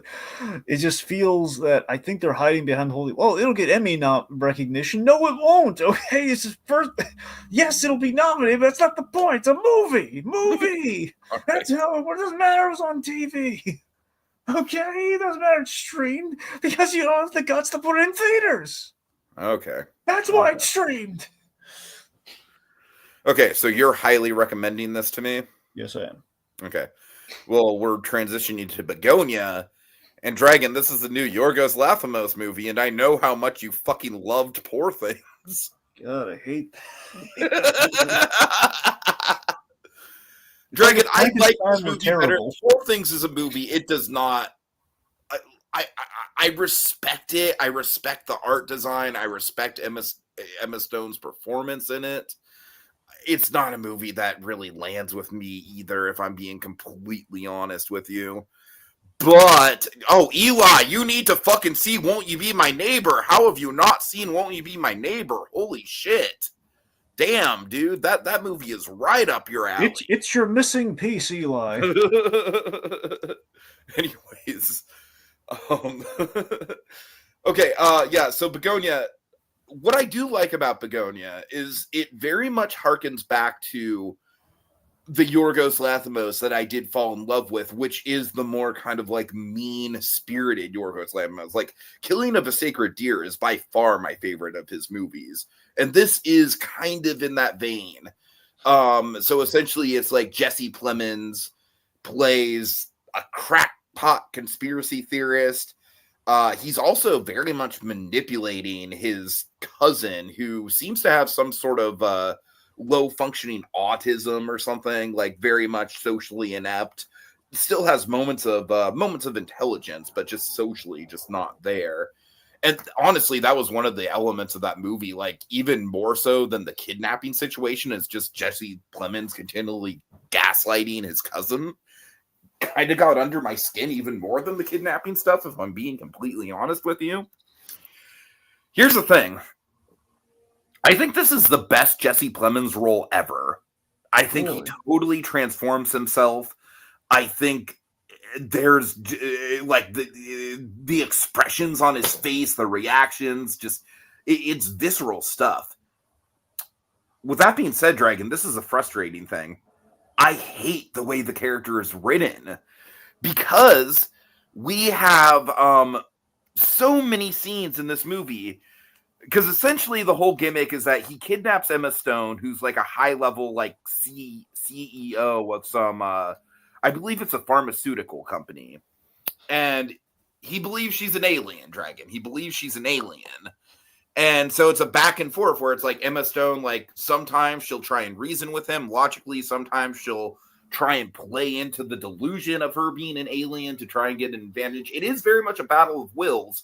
It's a bottle movie for sure. I should love it. Instead, I just like it because, frankly, I found by the midway point in the movie, Dragon, Jesse Plemons has so much, like, I love the performance, and it's frustrating because I think the performance itself is super chilling. But the dialogue, he has way too much dialogue that's just conspiracy theory babble, and it eats up way too much of the runtime for me. I mean, that is my main issue with this movie, is that I just think that the actual conspiracy theory dialogue is just, it's overbearing. It's overbearing to the point where it's like, I get that the character is like mentally fucked up and like, you know, not on the right wavelength. I get all that. I'm just saying, from a pure screen time distribution point of view, it's just too much. It's just too much. But I mean, Peregrine, there are certainly elements of the movie I love. I love the first 15 minutes. I love the first act. The first there's some really good editing there. There's a particular torture scene set to a Green Day song that was like right up my alley, honestly. The ending is bonkers. I think the ending is going to be very divisive for people. I personally really liked it. I don't know, man. I think the characters, honestly, like, the characters are just a little bit too one note for my liking. Like, I wish that we would have gotten more of, I feel like it's so in Jesse Plemons' head, and I wish we would have gotten more into Emma Stone's head, because honestly, Emma Stone, like, she's got the less flashy performance, but I do think the character itself is more multi-layered. So I'm walking away from this thing, Dragon. I mean, obviously, it's Yorgos. It's genuinely unpleasant. Like, don't fucking bother with it. It's not your speed. But for me, honestly, Colby, this could be a case where I just need to rewatch it. Maybe I should rewatch it, honestly, because I really do feel like, no, I understand it's very much how, like, I don't know people that extreme, but I've been around people that are kind of on that wavelength. And no, I get it. Like I said, I just think that too much of the screen time is just devoted to Plemons being like, blah, blah, blah, blah, blah, techno babble, blah, blah, blah. I need to rewatch it, though. You know what? I'll make a point to rewatch it just because, like, it is a bottle episode thriller that is genuinely pretty unsettling, and the Jesse Plemons performance itself, I think, is great. So I would give it like a 7 out of 10 for now, but that it might be just a case of, like, because honestly, I, like, being totally transparent, I did not get a lot of sleep the night before I went to go see this. I didn't, like, fall asleep or anything, but, you know, maybe that could have been why some of the Jesse Plemons dialogue was kind of grating on me a little bit. Could be. All right. Anyways, what's up for you next, Dragon? Play Dirty. All right. Yeah, so this is Shane Black. He's adapting the Parker novels. And the Parker novels were basically Donald Westlake, I think. I forget that's the pseudonym on the guy there. Oh, yeah, no, it was Donald Westlake, who was under the pseudonym Richard Stark, I think. Anyways, the point being, there are these crime novels this writer did, a series of them. I think it's like maybe 28 novels, and over the years they've been adapted and readapted. I think Jason Statham, Jason Statham, he did a version of this Parker movie where they did like a heist and like Oh, I Chiklis was remember in it. that. And It was literally just called Parker, and I was like, that's a very generic title. so that's like yet another adaptation of this book series. And Uh-huh. Darwin Cook, the comic artist, he did a wonderful like graphic novel version of the Nice. Parker novels, which I think is, to me, has always been like the definitive take on that. So basically, this is a Shane Black kind of putting his spin on it, and so it's basically you take Shane Black and you give him a very a rich and open material to adapt. For basically, the only Parker can be adapted any way you want, but as long as he abides by like the main core principle of the character, which is, he's a very skilled thief who has like one rule: he doesn't do double crosses unless his partner double crosses him first, which leads to a revenge plot, and that's essentially what the premise of the novels are. So there's a heist, there's a double cross, he seeks revenge. That's all you need, and he's very good at what he does. So this movie's got an A1 cast. I mean, top to bottom. You got we got Mark Wahlberg as Parker. You got Lakeith Stanfield as Grofield, kind of his buddy. You got Rose Salazar, you got Keegan Michael Key, Chiwetel Ejiofor, Mern himself. He's in this. He plays a rich guy, very. And Tony Shalhoub is the bad guy, and I love me some Tony Shalhoub, and he's really good. He's a really entertaining bad guy too. Anyway, so it just this movie. It's the fun of. Answer me one thing, Dragon. Is this a Christmas movie? Yes, it is. Awesome. Okay. Now I will admit that's a Shane Black trademark. So it's definitely the whole heist, the whole thing takes place during Christmas. So it's going on. Here's the thing, like the fun of it is that Parker, and especially the way Shane Black's kind of directing it here, and the way he does things, very Martin Riggs-esque. There's a lot of like kind of the best of Lethal Weapon kind of like compressed into the character. So I think that really makes it really entertaining to watch. It just kind of gels with Shane Black's style pretty well. There are a lot of clever moments, especially in the dialogue. You got some brutal action that kind of comes at you where you think, okay, we're so conditioned to them not going full tilt with these things these days. And when Shane Black does like, okay, we're actually going there. It's like, this is like honestly sounds like a beautiful airplane movie. Oh, absolutely, it is. Yes, and you know what? I do have a flight coming up, so there you go. It's on Amazon, so it's an Amazon movie, so you can. Anyway, yeah. So this is basically it's kind of like the Rian Johnson principle of it's all about the subversions to a degree, in which there's a lot of twists here and there, and a lot of conventions you're used to in movies that Black's kind of going up against, kind of like the whole kiss kiss bang bang kind of way he did things. I will say this, though. I mean, I have to rewatch it to know for sure, but I fear there's probably a bit of that Amazon runtime curse going on there a little bit. It's not. I don't think it cripples it like other movies, but I think you kind of feel it after a while, where it's like maybe it feels like maybe there's like too many twists as we're getting to the third act, and that's kind of like we could have trimmed just a little bit, That's going to be less of an issue for me as an airplane movie, though, because as an airplane movie, I'm kind of like, whatever. If it's an extra 20 minutes, we had the holiday. We have the holiday setting. It's maybe I wish it weren't as in the background, but that's kind of the roll of the dice with the Shane Black Christmas setting. Sometimes it's like very Christmassy, sometimes just a little Christmassy. So right. Mark Cuban has a very hysterical cameo. Nice. Yes, basically, at the end of the day, I think Shane, I think he did. The critics aren't liking it, but you know what? I think he did right by the material. And the problem is he did right by the material, but no one's gonna care, and that bums me out. That's what it is. It's like he did a really good job on this movie, but no one's gonna care. And it's like, come on, guys! It's like he did right for the Parker series. What's the Parker series? Oh, I can't even talk to you. That kind of right. That's what it feels like. All right. Okay, well, no one cares about Tron Ares either, Dragon. Yeah, unless David Warner's in it, I don't care. Okay, fun fact, I did this joke about like the character in Tron Ares being Jared Leto's character being an AI who's trying to be human, and it's like, oh, it's like Jared Leto's whole life. And I've done this joke at like 4 different venues.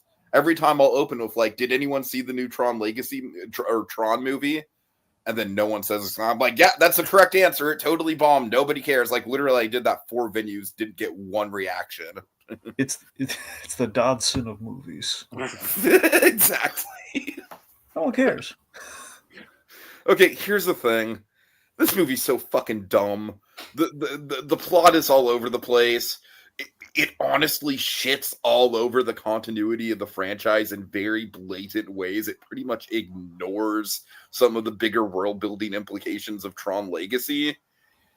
That being said, it's a 2-hour Nine Inch Nails music video, and I think on that level, it does that really well. This is going to be a hot take, all right? You ready for a hot take with this movie? Okay. I like the Daft Punk score for Tron Legacy is obviously better than the Nine Inch Nails score here. I think the Nine Inch Nails score is good. I think this is even more of a theme park ride than Tron Legacy was. Like, because Tron Legacy, the one thing that I don't really care for in that movie is like there were certain points where we have just kind of paused to get like pseudo philosophical about stuff. This movie don't have any of that bullshit. This movie is just like front to bottom, just a big old fucking dumb chase movie set to a bopping Nine Inch Nails soundtrack with really, really cool visuals. And on that level, Drake, I genuinely really enjoyed it. All right. I genuinely really, really, even Jared Leto, even fucking Jared Leto. I joke about it, but like, it is genuinely fitting for him to play a character like this. Like, I genuinely believe that he is an AI who's trying to be human. I genuinely believe that out of the man. Evan Peters plays the villain. He's pretty entertaining in it. Not one of the most standout Evan Peters performances ever, but he's good in it. I don't know, man. It's a nothing burger movie as far as plot and characters and stuff go. It's a nothing burger. But as an audio visual theme park ride of a movie, I think it's pretty damn good. Like, I totally get why it flopped. I totally get why nobody cares about it. I'm glad I saw it on the big screen, though. I'm not going to lie. I am genuinely glad I saw it in theaters. Like, I did not dislike this movie at all. I think it's fucking stupid. Like, don't get me wrong. I think it is a dumb movie. Just dumb. Yes, it's just dumb. But I had a lot of fun with it. I did have genuinely a lot of fun with it. So that's kind of where I'm at with Tron. All right. What's up for you? All right. Next up for me, Stiller and Mira, Nothing is Lost. What is that? Yeah, so this is Ben Stiller doing a tribute documentary to his parents, Jerry Stiller nice. and Mira. It was motivated by the sale of his parents' New York apartment. So it was like, well, they have everything there before everything gets moved out. They're kind of, reminiscing, and that's kind of what the impetus was. So, it's we get into the history of his parents, which I had no idea they were. I knew they were both actors. I didn't know they were a comedy duo. This was kind of enlightening for me. They were a very famous comedy duo, apparently, on the Ed Sullivan Show specifically. Honestly, Jerry Stiller, I don't really know much about him beyond the King of Queens, and then I think his big highlight for me, like, it's not a big role in the movie, but like him playing Ben Stiller's agent in Zoolander is hysterical. So that's the thing. So this is very much about just kind of the family unit of the Stillers and them as a pair. It doesn't really get into them. I mean, we get into them individually, but not, I think, to the extent that I think you and I would expect when you go into this. It's still good, but that is like my one note about this thing is that, I don't think we really get into like all the Jerry Stiller roles particularly, but again, it's called Stiller and Mira. So it's kind of, where basically his parents, again, they were like apparently the most recurring act on the Ed Sullivan Show. Like they were brought back a lot, in terms of like the repeat business and like them being that popular because they were kind of like almost like Almost kind of like a house act for the show. I mean, kind of, yeah. They were just that popular, and that they were, even they brought the kids on the show occasionally. So young Ben Stiller and his sister, Mhm. so Amy Stiller. So they were. It's basically them reminiscing about being part of a showbiz family and growing up. And basically the thesis of the whole documentary is like how the trials and tribulations of balancing kind of like the showbiz life and your career as well as your family, which basically parallels the Ben Stiller with his own kind of balancing it with his own family life, where there's this really his father. So Jerry Stiller essentially was a workaholic, and that he put a lot of energy into it. Like he cared about his craft, kept perfecting. He worked a lot.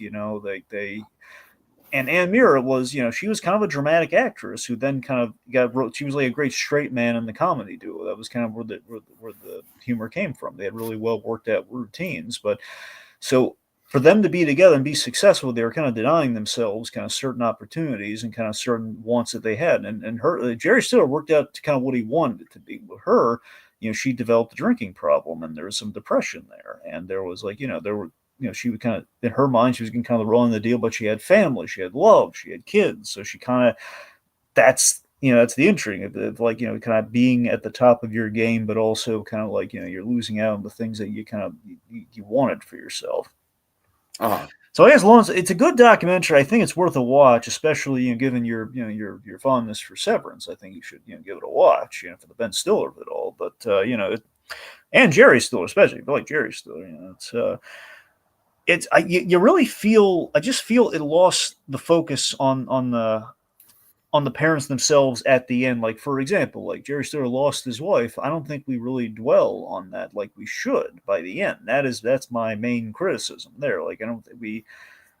It's about the relationship of them together, but still, I kind of need to know what happens in the aftermath in those last moments of how does the man reflect on life towards the end? But I don't Yeah. know. So yeah, it's great. Cool. Alrighty. Dragon, just to clarify here, the next three are all me, right? You haven't seen any of them? No, I saw House of. Oh, you watched House of Dynamite. Okay. I did, so that's why I kind of balanced it. Yes. Okay, got it. Okay, Yes, thanks. your next one's you, and then we tag team it. For sure. Okay, so Frankenstein. Yeah, I mean, I wanted to see this, though. I will say that. Like, I think this is pretty clearly, like, it's not the best Guillermo del Toro movie. I think that's still pretty clearly Pan's Labyrinth. I don't think you're going to like this as much as Shape of Water either. Okay. It's up there, though. It's very much up there. And here's the thing. Like, I'm pretty fresh on the Frankenstein novel. I read it for my book club last year. And it's super accurate to the novel for the most part. It's structured the same way. It starts with Victor Frankenstein's story. Then the second half is the monster story from the monster's POV. The production design here is just fucking immaculate. Like it's kind of the highlight of the whole thing for me. And the shot composition. I mean, it's a crime that with the production design mixed with the composition, it's a crime that this movie isn't being seen on more big screens because it just pops. It absolutely pops. I mean, it's pretty by the books, honestly, for what you'd expect from a Frankenstein movie, especially one based more one more in line with the original Mary Shelley work. The one thing I will say, though, and the one thing that, for me, kind of drags it down, I hate to say it because I genuinely love the actress. I love Mia Goth. But unfortunately, I think her character is introduced, and she is the fiance of Victor Frankenstein's brother, right? And it doesn't... You go on. It doesn't just create a love triangle, it creates a love square, Dragon, because there's like romantic tension between her and Victor, but then there's also romantic tension between her and the damn monster, and she's the fiance to the brother, and that whole element was just not in the book. And like, look, I appreciate it as far as she's the one character to see the humanity in the monster. I appreciate that. I'm just saying, man, it's kind of a bummer that the whole plot kind of gets wrapped up into a love triangle when that just was not an element of the story. That being said, I mean it's still great though. Like, I mean, you got Christoph Waltz in a small role. Oscar Isaac is just as good as you would expect as Victor Frankenstein. Jacob Elordi. Dragon, did you ever see that the Priscilla movie where he plays Elvis? I forgot that was him, but yes, I did see that. Yeah, that was him. That was him. Yeah, and he does a really, really good job here too. I mean, he definitely, I'd say he's the standout performance. I mean, because the thing you have to remember with this version of the monster is that he's very intelligent. Like, the thing with him is that he literally has nothing but time, so he's very well read. Like, you know, he's not exactly well spoken for, but like there is definitely intelligence. There's definitely a humanity to this monster, even more so than the Boris Karloff version. So like his performance is very compelling, but it's still monstrous at the same time, especially when he shows up during the opening sequence, which is kind of like, it starts the same way that the book does. So the book starts kind of like, it's one of those things where it's like, it starts where we meet up with the characters at a certain point, and then we're kind of flashing back to how we got to that point. You know, it's essentially you might be wondering how I got into this crazy situation, basically. But yeah, if it weren't for the love triangle stuff, this honestly might be like up there as like one of my favorites of the year. I'd say it's just a notch below some of my favorites of the year, like Sinners and Weapons. It's like just a notch below that. It's still damn good. I think you're really going to like it. So, you know, like, you know what? It really reminds me of Nosferatu, just in the fact that it sets out to do what it achieves really, really well. It's pretty much perfect in that regard, but it's never going to be the director's best work, just because I think his best work is something like Pan's Labyrinth that is just wholly him. You know what I mean? Just like something like The Lighthouse or The Witch is wholly a Robert Eggers vision. This is Guillermo del Toro's Frankenstein, but it's very much Guillermo, to use the Spielberg analogy, Dragon. Like, you got Guillermo del Toro flourishes here, but this is like Guillermo del Toro doing Frankenstein. It's not Guillermo del Toro's Frankenstein. Does that make sense? Like, he's not as stylized. It's not as stylized as a usual Guillermo del Toro movie.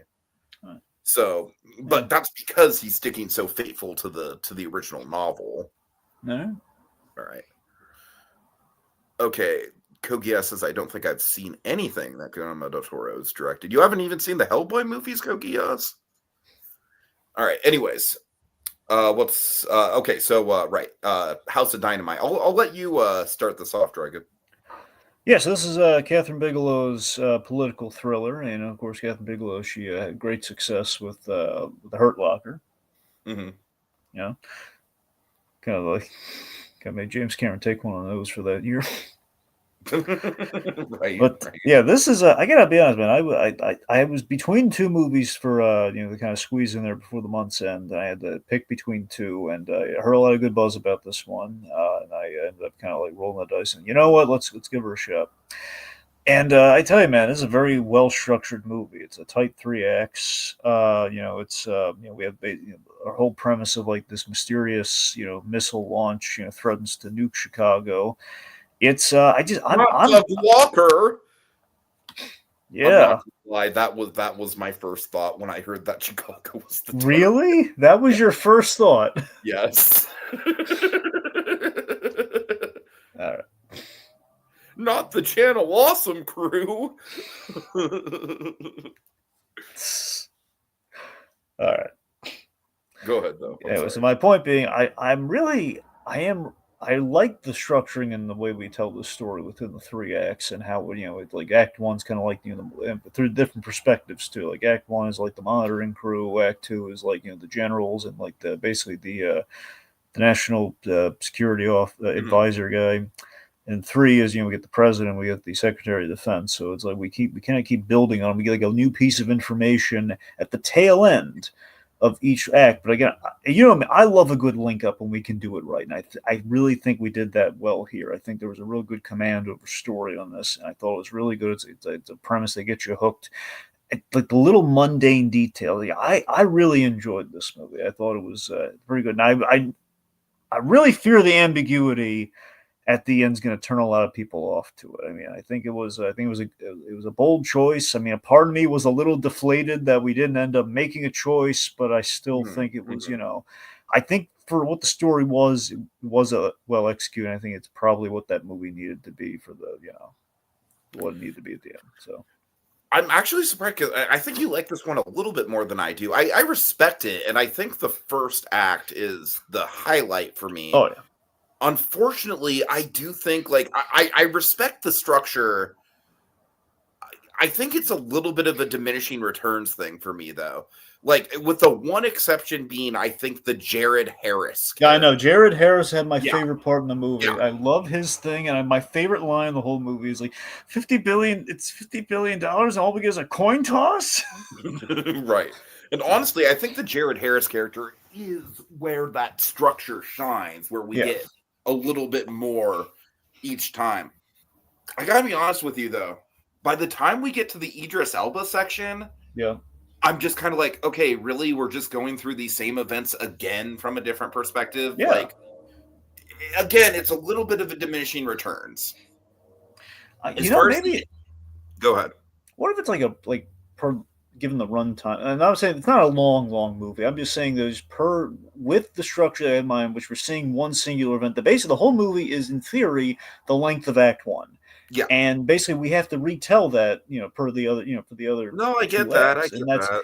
I'm just saying with that, maybe that's kind of what it is. Where it feels maybe like we should be one of my problems is that we hear a lot of the dialogue in different spots, so it's kind of just like, oh, okay. Instead of hearing that dialogue through a Zoom call when someone's off camera, now we're seeing them say the dialogue. I just didn't. Again, with the exception of the Jared Harris stuff, I just didn't think that there was that the actual connecting stuff was that revolutionary. Yeah. And as far as the ending goes, my one note with the ending, I think the ending would have landed for me if we would have just faded to black. The problem for me is that we have that little coda at the end where they're all like, thing. Yeah, and I'm just like, that is just more frustrating than anything else because it feels like we're starting another act and then it just ends. And I'm like, I know, yeah, that's what kind of got me too. Like, why would you even include that if you're literally going to go nowhere with it? It's honestly kind of a baffling. Like, it's one of those things where it's like, if it would have just cut at the end of the third act, it would have been like a Kevin Smith fucking credit sort of thing. You know what I mean? That's It was. I'm with 100% with it. It was a baffling kind of twist there. I'm honestly kind of baffled by that call. Yeah. Was this shockingly similar to War of the Worlds, Colby? I got to be honest with you. One of my movie nights, I kind of floated the idea of doing War of the Worlds, and it was very much shot down by my friend group. Probably smartly. But this was the movie. It was a fascinating kind of what if of a premise, Sure. That sadly is more possible. I would say terrifying more than fascinating, honestly. It's like sadly it's dread because it's more possible than we'd like to admit that this could happen. Right. Just the relatable panic. We don't have likable Idris Elba in the office either. Well, that's true. Yeah, I have a weird question. But it's funny that we had Idris Elba and we had Jared Harris, who were English actors, but they're playing very American, American roles. Just in the, it's like an American. By definition, the American president can't really be English. Right. Now, mind you, he's doing an American accent, but I'm just saying it's kind of funny that of all the people we could have cast, I like it. I think he did a great job. Let's say it's kind of funny in premise that we're going to cast Idris Elba as the president of the United States, and this is coming off. He was in the Amazon movie, Heads of State, in which he played, he was alongside John Cena as the president of the United States, and he was like the English prime minister. It's just kind of funny to me that he's going across the pond for the other role. But anyway, regardless, it's I with Idris Elba's performance, I really love how he just kind of put a really fine point on it. That at the end of the day, no matter how prepared we are for these big choices, and he put it so well in just kind of that scene that he had with the naval guy. Just the idea that at the end of the day, it's like the magnitude of the choices is going to freak you out no matter how prepared you are. It's like it's going to boil down to, oh God, what? And I'm a man who's paralyzed by indecision, so that hit me where I live. It's like, oh God, yeah. Just like which color do I think? We have a nickname for him, medium rare and well done. Like that's, oh my God, that was like such a love it. All right. Okay, so next up we got Black Phone 2. Oh dear God. Dragon, this is one that me and Peregrine very much disagree on, all right? Like, I think this movie has a good setting.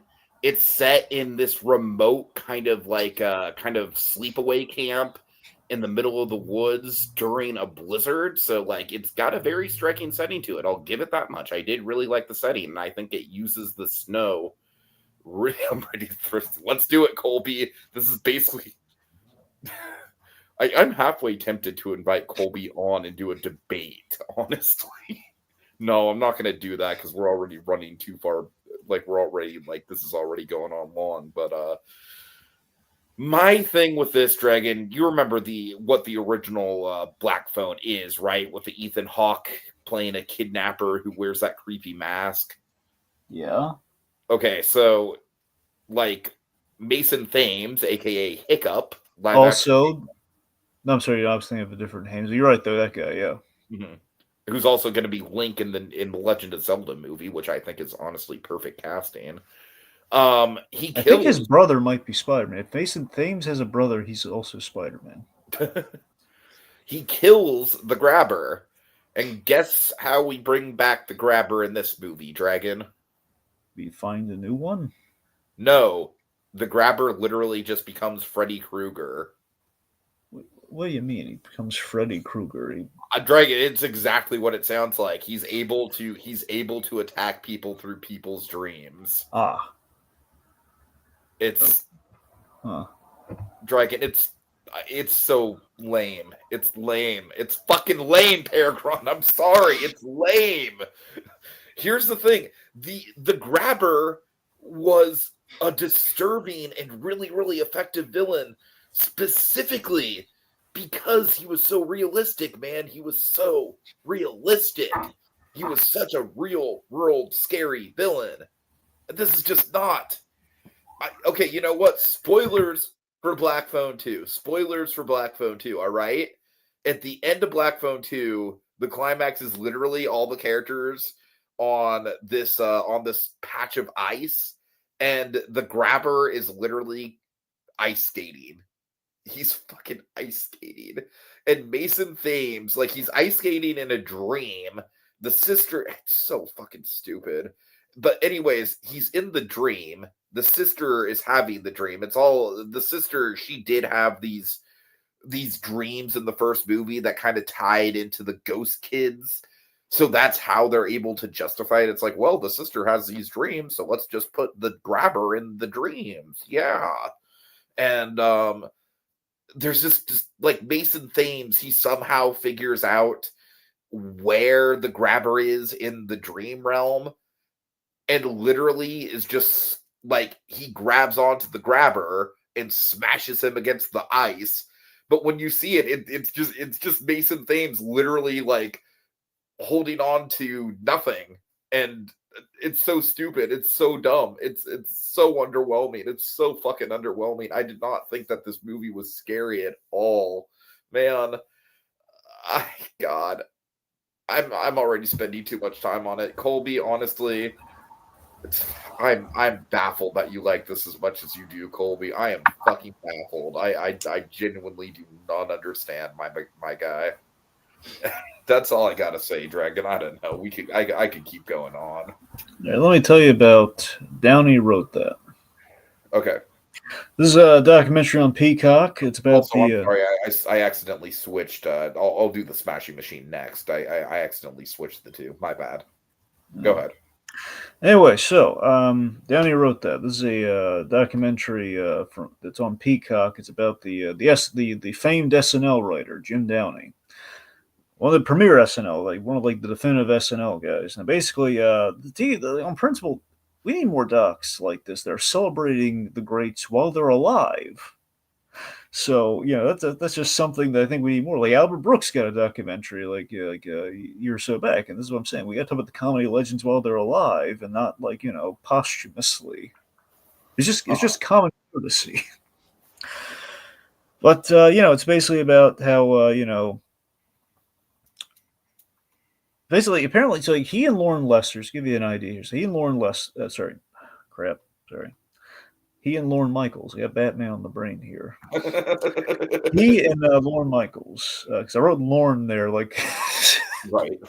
I went to the first Lorne that came to mind. Anyway, so he and Lorne Michaels, they were only on. Apparently, they were on SNL for the original 5 years, and then they left, and eventually over time they came back to it. So I had no idea Lorne Michaels left after 5 years, but apparently Jim Downey also went with him. That's why there was a decline in quality for a while. Yeah, I did know that actually. Yeah. But Downey, he left for Letterman and a bunch of other stuff before they eventually returned. And basically, this guy, long story short, Jim Downey, he was like the X Factor for SNL. He back in like the days of the National Lampoon, like he and his buddies, they got the then very controversial John Wayne to like go to the college campus, and like as a gag. John Wayne is still pretty controversial. Well, that's the thing. So they basically, because of all that controversy, that's why they brought him to like the campus. They kind of have to talk about like all the politics that that's always the thing about John Wayne. I'm not trying to get into John Wayne. I'm just saying that on principle, like, it's the idea that John Wayne is like beloved American icon who, even by his own admission, is like, yeah, I believe in different things, but still, it's the idea that he was very self-effacing. Yeah, politically, I believe in different things, but he was a nice guy about it, though. That was kind of the weird thing. He was very nice about, I have these very I strong. think I've told you this before, but did you know that John Wayne and his son were the first two people to ride the Knott's Berry Farm log ride? I don't think you told me that. Yeah. Fun fact. There you go. Anyway, so the point being is the gag of like people are gonna. There was like a whole upset about John Wayne on campus, and they had a good laugh about it. So this guy's like a lifer in the comedy world. So Norm Macdonald's best stuff. That was Jim Downey. Like, like the Chip and Dale sketch with Chris Farley. Jim Downey. Oh, classic. Yeah, for sure. So the point being, this guy was critical to the iconic status of SNL. It's just a nice little kind of piece on the guy. It's not super deep, but it's nice though. We need more stuff like this. It was a very feel good documentary. Cool. Yeah. All right, so Smashing Machine. This went over like a lead balloon. It totally flopped at the box office. Critical reception was very mid, and I can see why. It's done by a Safdie brother. It's done by Benny Safdie without the other Safdie brother. So that's honestly, the Safdie thing was the only reason I even bothered with it, to tell you the truth. Like, here's the thing. I like The Rock's performance in it. I really do. I really do think he's giving it his all. I think it is probably his actual best dramatic performance to date by a pretty considerable margin. Like, I do think he pretty much transforms himself here. That being said, I just don't know what this movie's fucking trying to get at, because the whole thing with the movie is that it very much centers on his relationship with Emily Blunt, who plays his very much on again, off again girlfriend, and Dragon. The whole movie pretty much is just their relationship drama. And their relationship is so toxic, and I don't really think the movie says anything with that. It's just kind of displaying it. And one of the things I do think is interesting about the movie from that level is that this guy, he plays one of the original UFC fighters, like one of the pioneers of UFC before it became like a really popular thing. And he's got a very soft-spoken, like good-natured quality to him when he's interacting with fans, when he's interacting with everyday people. It's just when he and Emily Blunt get into a room together, it's always toxic, Drake. It's always fucking toxic. And I at the end of the day, I genuinely don't even know what this movie's trying to say, really. Because like at the end of the title cards, it just says like, well, him and the Emily Blunt character eventually got married and then they got divorced again. I'm like, yeah, that sounds pretty much par for the course for this couple. It's just like, I understand if you want to make that a part of the movie, but it literally was the movie. Like it felt like the actual wrestling and stuff very much took a back seat to just the relationship drama. And again, it's like a nice guy, except when he tried to murder them. Okay, so first of all, that's disputed. Okay, that's not 100. They were saying like 10 men were holding him back. Well, it's a little far fetched. It's a little up in the air. That's all I'm saying. I mean, look, if it did have I'm sure he was very upset. If he probably was there. He's probably very upset now. Whether he was going to actually, like kill, I don't know. But still, yes, there's a lot of egg on the man's face. But it's the fact that it's conflict. It's again, there's good and bad to a lot of this. So that's the interesting thing. It's the conflicting thing about John Wayne. That's all I'm saying. Anyway, all right. Also, Eli dropping some podcast lore. I love that he just knows this offhand that I did bring it up in the Blazing Saddles podcast, the thing about the log ride. Colby says, isn't it crazy that we get to learn which Safdie and which Cohen has the sauce and which one doesn't this year? Yeah. It felt like Napoleon in that way. Now, Colby, what movie did Joel Cohen do this year? Because, and honestly, I liked Honey Don't more than most people do. I don't think it's a great movie by any means, but I honestly didn't know that Joel Cohen had anything coming out this year. So, yeah. Dragon. I mean, it's really nothing special. Like I said, I do think The Rock has a very good performance in it. It's just the actual, I genuinely don't know what this movie's trying to accomplish, because it really just seems like it spends most of the runtime. Oh, yeah, Ethan did bumble it. I mean, like I said, my thing with the Dragon, mute my guy. Thank you. My thing with the Ethan Cohen lesbian B movie trilogy that he's doing is that they're very clearly B movies. So in that regard, I can't exactly say that he's fumbling it, and that's why I kind of think the hate for Honey Don't is a little overblown. It's not a great movie by any means, but I had fun with it anyways. So yeah, that's pretty much all I got to say there. Dragon, everything good? I mean, I think so. I mean, I think you were hearing an echo on your end or something. I mean, but I guess your end for my end somehow. Dragon, it literally sounded like someone was dragging a vacuum cleaner across your floor or something. I mean that Tiki, that believe me, I would be aware of that kind of thing. It wasn't happening on my end. Yeah, that's why I was like, wait a minute, what's going on? I don't know. Is he in a hotel room and housekeeping just came in? No, I don't know where you're getting a vacuum sound at all. No, I think it was like an echo of some kind. I don't know. Okay, I don't know. That was weird. Anyways. I don't know. Okay, let's see. Perfect Neighbor, Dragon. Definitely on my list. Tell us about it. Yeah, so this is I think you'd love this, honestly. I know how sometimes you get burned down true crime, but this is one. No, but I mean, Colby reviewed it and he said it's the way that true crime should be done. And yeah. I mean, from what I know about it, yeah, it seems that way. It seems like a good example of it.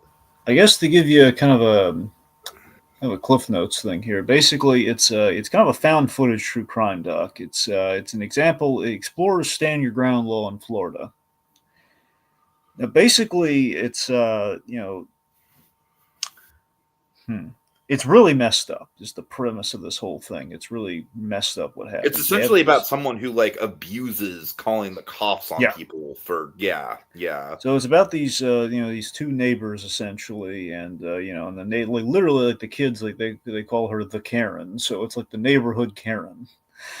and she I is have a like feeling called. this movie's gonna piss me off in the same way something like Fruitvale Station viscerally pissed me off. Pretty much, yeah. Uh-huh. Uh-huh. So basically, it's she this neighbor lady, and again, like, it's gonna sound weird to say it. It feels so realistic and palpable because it's the found footage, but the way in which it is communicated is like it feels we see like the kind of the ugly side of humanity here, and like not even just the ugly side, we see just that realistic, just kind of down to earth, like it's like just the you know, when you call the cops for no reason and just the awkward situation that it creates and just like the uncomfortability on all sides and like the law enforcement guys they have to make a statement and it's like, okay, look, we're gonna just like so the idea these cops were called so constantly, that's why we have a movie, because all this footage was there. It's like all the body cam footage and all like the cop car footage, and that's how they had like all the footage for that, because these people kept getting called and then escalated to this horrible thing that happened.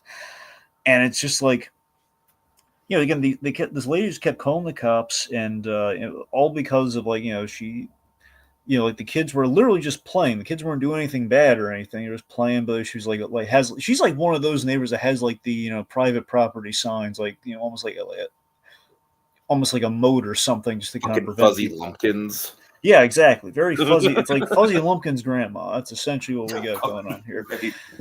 So one day, over a very trivial matter, the Karen lady, well, she shoots somebody, and it's very stand your ground law esque, and that's kind of what they get into. The whole thing, like, did she have a right to shoot this person?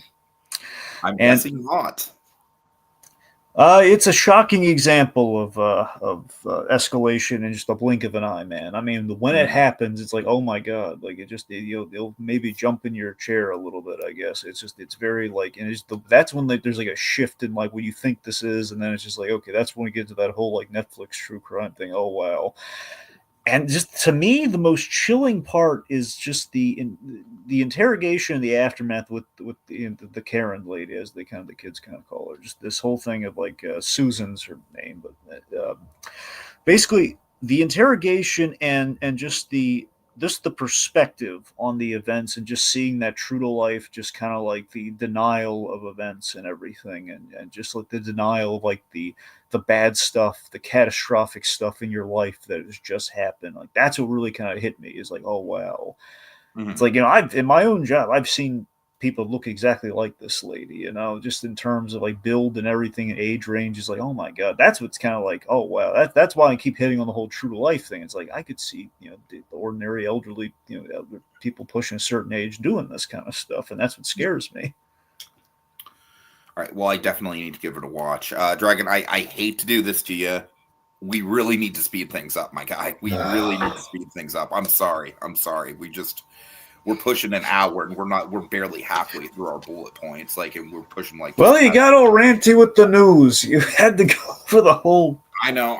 It's partially my fault. I know. I'm just saying. All right. Okay. Go on. Okay. So, Bone Lake. This is like.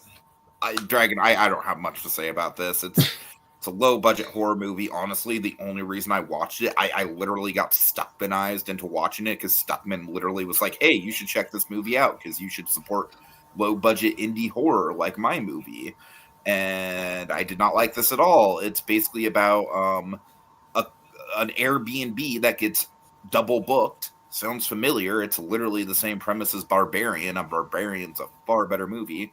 And it turns out that one of the couples is in on it, and they're fucking with the other couple, and it's dumb, and I don't like it, and I really don't have anything to say about it, and it's not substantial. I'm not going to remember it in T-1 day. Yep, already forgot. Let's move on.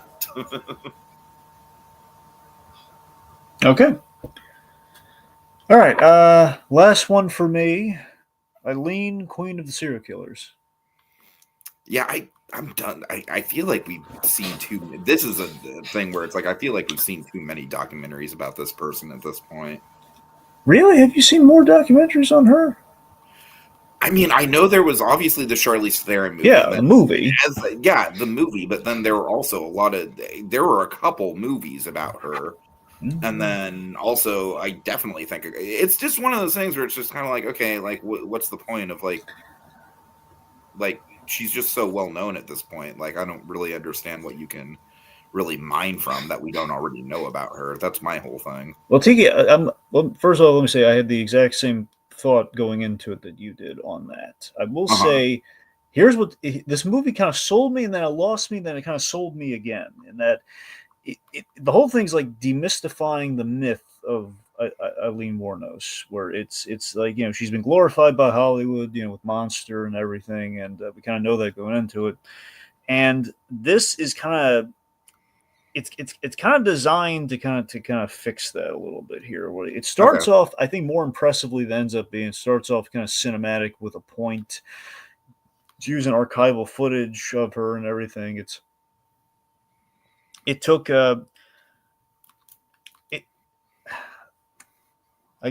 sorry.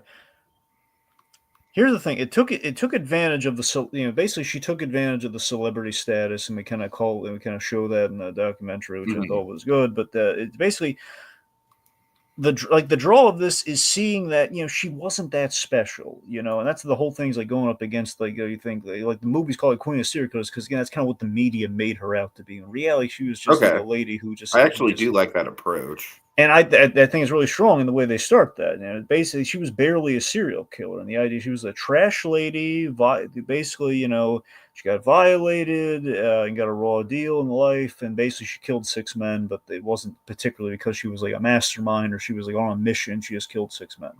Mm-hmm. And the problem is the only gripe I have with this thing is that there's a lot of time spent on kind of like a love affair she had with a friend, and that's kind of in the middle, and that's the only time that disconnect. But then things pick up by the third act for me, where the intrigue returns for me when we learn. I had no idea this. Basically, she was she had copped everything. She had basically said, okay, after she was found guilty the first time, it was like, you know what, I don't want to go through more trials. Just going to add. I'll admit to guilt and everything, but why do we have to put on the whole dog and pony show of a trial? Like religiously, she had been like, "Okay, I'm ready to meet my maker. Just give me the chair. I'm ready for it." Mm-hmm. And the idea that it's like that's so rare in a killer and everything, and the fact that they kept her waiting 10 years on death row. Despite her just like that, and one of the most cooperative serial killers in history in terms of like, yes, kill me now. I've done bad. Yes, not remorse. Just like, okay, I did it. Just kill me. Sure. So just that was interesting to me. I had no idea. Just that was. So I think it was more interesting than I think what we were all expecting. With like, it wasn't like the usual Netflix cashing in on the serial killer thing. It's like saying like, no. I kind of appreciate how the title is like intentionally misleading. Yeah, though. That's the thing. So that the title very much makes it sound like that. I know, and that was what was so refreshing about it. Okay, cool. All right. I don't have much to say about either of these two movies, so I'm going to kind of tag team it a little bit. Okay. After The Hunt, what happened to Luca Guadagnino, man? What happened to Luca Guadagnino? I mean, it's like Challengers might be one of my top 5 movies of the decade so far, Dragon. It really might be. And this just ain't it. Basically, and I was excited about this movie too, because I thought it had a lot of potential. I thought the cast was really good. Essentially what happens is that it's Julia Roberts and Andrew Garfield play colleagues, professors at a college. And their dynamic is very much like romantically coded, even though Michael Stuhlbarg is Julia Roberts' husband. And he's like, he knows that there's romantic chemistry. He doesn't keep it to himself, But anyways, Garfield, he ends up, Ao Ebadiri, she accuses Andrew Garfield of essentially assaulting her after a party one night. And the whole movie is basically like about the cancel culture that surrounds that, about Julia Roberts kind of being put in the middle of it, where Ao Edebiri is like kind of one of her star students. And then obviously she's got this kind of like sexual tension with Andrew Garfield. So on paper, I like the premise. Honestly, on paper, I do think it would be an interesting like socio-political thriller. Unfortunately, the movie's just super dull, super boring, super pretentious. It it's like obsessed with like philosophical musings, and there's all these like different long monologues about that. Julia Roberts has this whole thing where her health is deteriorating as it goes on, and it's supposed to simulate her mental health deteriorating, and that whole subplot just feels like it goes nowhere. The one thing I will say though, Dragon, Stolbarg is great. He's fucking wonderful. He almost saves this movie. Almost. He has the moment of the movie. He has the one scene in the movie where it really comes alive, and it is all because of him. So I will give him that. It's kind of funny because he kind of does the same thing with Call Me by Your Name. I feel like he very much walks away from that movie having the moment of that movie, and it's very much the same thing here. But yeah, Colby, just watch Sorry Baby. I totally agree with that. Yeah. Okay. Anyways, finally we have Kiss of the Spider Woman. This is an adaptation of a Broadway musical that was based on a 1980s movie. So, it's kind of like The Color Purple in that regard. It's about two prisoners of war who end up forming a really, really tight, intimate bond with each other as they go through this very harrowing experience together. And Diego Luna plays one of the characters. He's the more reserved, kind of standoffish one. He's a freedom fighter. And then the other character, it's played by an actor. I don't remember his name, but his name is like literally like it's like a fee situation, Dragon. It's like one word. So essentially his crime as far as like being a political prisoner is basically just that he's gay. And anyways, the whole movie, it's about the political prisoner stuff, but then it's also about this the gay character telling Tonatia. Yeah, thank you, Colby. He's telling Diego Luna about his favorite movie, which is this big, elaborate 1950s style musical. And we get all these different cutaways. Like, basically, the musical that he's telling Diego Luna about is kind of starting to mirror the experiences that they're having in the prison. You get the sense that he's kind of like he's building the foundation of the story off of the actual movie, but he's also like making it his own thing. And like, it's an interesting storytelling device. I do really like it. I do really like the actual bond between Diego Luna and that character. I think the actual bond is really, really, really strong. I just think that the songs in this movie are very, very forgettable. It honestly, it kind of has the same thing as the Color Purple musical in that regard, where it's like, it's technically good. Like, I think the actual segments are good. They look good. I just don't think the songs themselves are they are not. I don't remember a damn thing about them musically, frankly. I honestly think this movie would probably be better if it wasn't a musical, frankly. So yeah, I think it's worth seeing just for the two lead performances.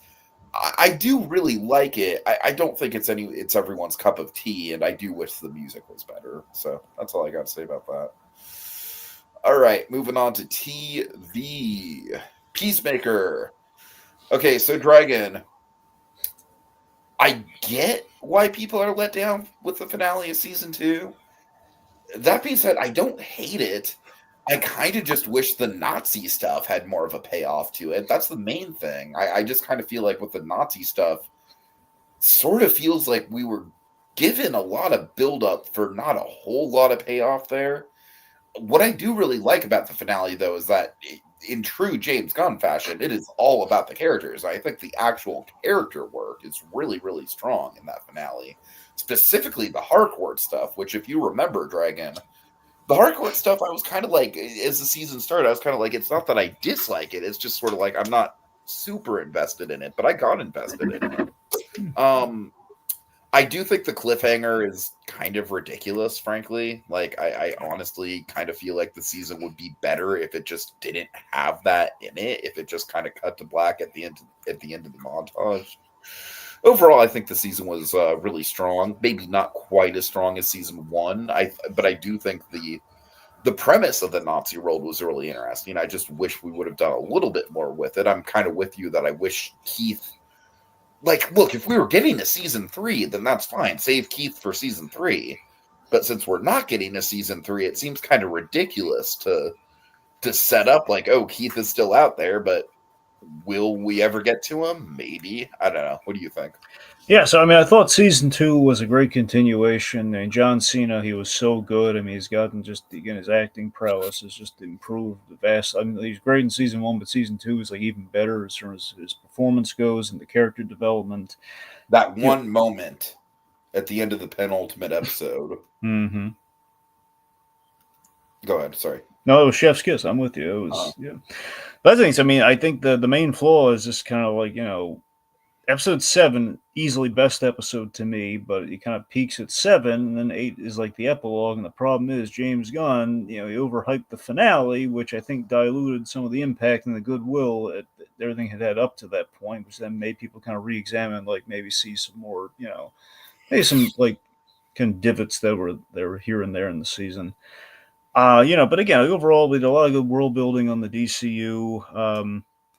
Again, I was invested in Peacemaker and company, John Economos and Fleury, obviously. I love the Economos arc. I fucking love the last shot of him and Eagly. Yeah, very nice. Of course, Tim Meadows was a standout. We love us some Tim Meadows. Yeah. Tim Meadows actually makes me want to watch that dumb new sitcom that he's in that basically just looks like an Office ripoff. Have you seen that? Do you know what I'm talking about? The paper company thing, right? Yes. Well, the thing is just called the paper. Yeah, whatever the news, it's about the journalism. Mm-hmm. Yeah, I mean, I haven't watched it, but I've heard about it. Yeah. Anyway, but yeah. So I mean, honestly, I think it was great. I think we kind of fumbled the finale for things that are outside the season's control, but I don't know. It was look, overall it was good. I mean, I can't say it was better than season 1, given how the ending of season 1 still was playing through my head for months afterwards, and even rewatching it it was like a definitive Peacemaker moment at the end of season 1. We did not have that here, especially given the fact that it's hopefully going to be like a thing that would close the loop on it. It's a big hanging Chad now, so. Right. It's not exactly what I want to think in terms of what could possibly be the end of Peacemaker, especially if it was a one-off season for the new DCU. So, all right. Okay, let's see. Okay, tell me about Gen V. I'm slowly working my way through The Boys season 4, but it is not good, Dragon. I told you 4 was dicey. I can basically tolerate about an episode a month.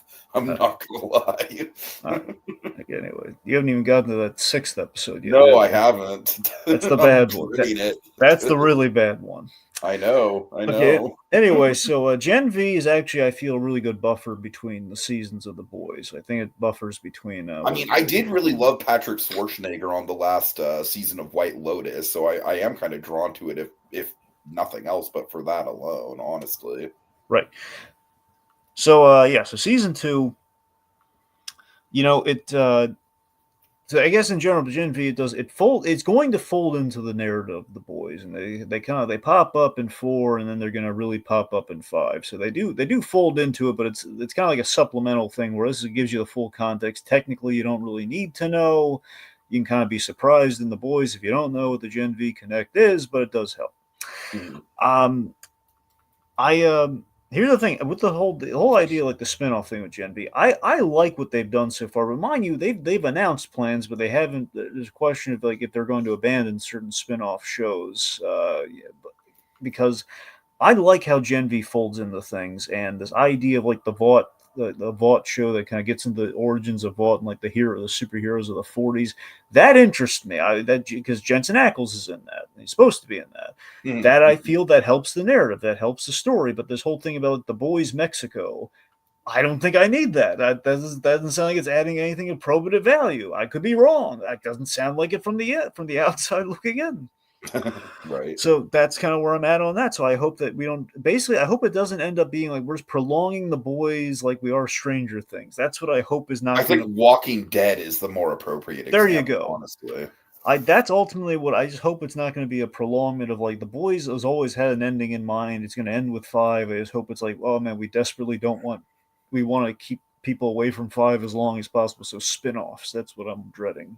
Uh-huh. Because it can work, but more I don't know. Anyway, so this season, impressively, we return to the college setting after the way season one ends, which is like, oh man, we kind of burned our bridges there. How do we come back to season two? But they found a way, and I was impressed by how it worked. And we address the actor who plays Andre. He passed away in real life, so we kind of fold that into the narrative in a pretty good way. Hamish Linklater, who voices Batman on Cape Crusader, he is in this, and he's really good. He plays a very menacing character called Cypher, who is great, and there's a big trippy reveal with him, which is good. Theme of season two overall, it's forgiveness and moving forward, I'd say, and it's a quality season for sure. Big stuff coming with the Marie Moreau character, who we've established in both seasons, and presumably based on this season, she will have a critical role in The Boys season 5. Cool. Okay, Only Murder season 5. I thought this was a real return to form. Honestly. Yeah. Here's the thing: I'm not in love with the actual mystery. Like, like honestly, I think the killer didn't have enough screen time to have it be like really, really resonate with me. And I just think we spend entirely too like I like it's funny because I like all the actors playing the billionaires. I just don't necessarily like the characters all that much. Honestly, I don't really think the characters popped all that much. But I think as far as just being like a season that kind of revolves around the three leads and their arcs, I think it's fantastic. And obviously, as you and I have discussed off camera, episode 2, like absolute banger of an episode, one of the best episodes of the show ever, I think. Agreed. It's up there. It's like in the top 5 or something. Mm-hmm. It's the Lester flashback, just the highlight of the series.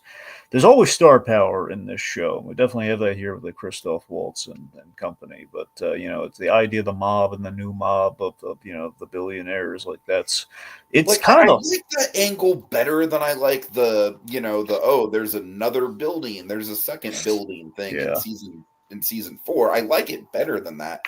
I will say I also really like the episode where Steve Martin's like carrying, like he's trying to hide that corpse and the corpse keeps talking to, like there's stylistic stuff like that throughout the season. I really like the episode where we go back to Oliver's old neighborhood and we get some of the flashbacks there. I really like that episode. So I think the character stuff, especially between the three leads, is like the strongest that this show has been maybe since season 2, honestly. I've always loved it when we do dramatic stuff with Steve Martin in this, and I Uh-huh. like that we still kind of delivered on that with the whole like hallucinating the dead body episode. Yeah.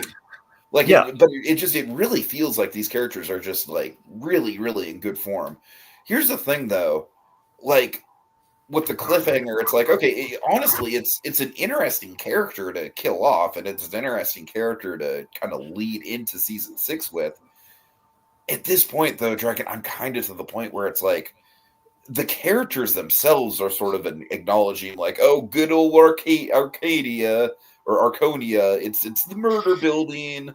It's like at a certain point, like I feel like this show is almost kind of headed into like the territory of like, if not for the actual character arcs, this show could almost just be like episode of the week almost. Like it's getting very like I still enjoy it, but I don't know. I really think they need to kind of like call it quits after season 6. And I do think that the victim that we're going to lead into season 6 with is a big one that could potentially like I will say I'm more interested in even though I think they did retroactively do some fantastic stuff with Lester, obviously. Mm-hmm. But Lester was kind of like, he always kind of felt like a character where he was almost kind of like waiting in the wings to be a victim. Like it was kind of predictable that he would eventually be a victim. But this is like, I'm more intrigued on a plot level. So I don't know. What do you think, though? I definitely think that as good as this season is, I kind of think we're sort of at the point where we kind of need to quit while we're ahead after a certain point. Well, okay, with five itself, I just want to say overall, again, I like that. I think it really got into I think the reason it worked is it got into kind of the hallmark of the show, which is like essentially the charm of the show is it's kind of like the classic, the classic aesthetic and the classic element of like the history buildings of New York and, the Arconia crossed over with the world today and the robots and the technological threat that is very relevant to today, but again the nostalgia and the community that is the Arconia, like those two things intermingling, which is basically what the main trio's dynamic is. You have a modern contemporary and you have just kind of classic comedy kind of icons. So I think it really kind of brought it back to basics. I mean, as far as like when I saw the ending of the season, it's like, oh yeah, because here's the thing: Steve Martin, I think, has gone on record saying like, look, I think this is the last show that I'm gonna do. Essentially, like the last like movie or show I'm really gonna do with the only murders in the building because they have a good time doing it. It's something that he can do. It's I don't know. It seems like if he's gonna go out on any note, it would be this a quality product like the show, and he produces it and everything. So it really works for him. So with that in mind, I don't know how much of it is like we just really have a good time making this. We don't want it to end, versus how You know what I think would actually help?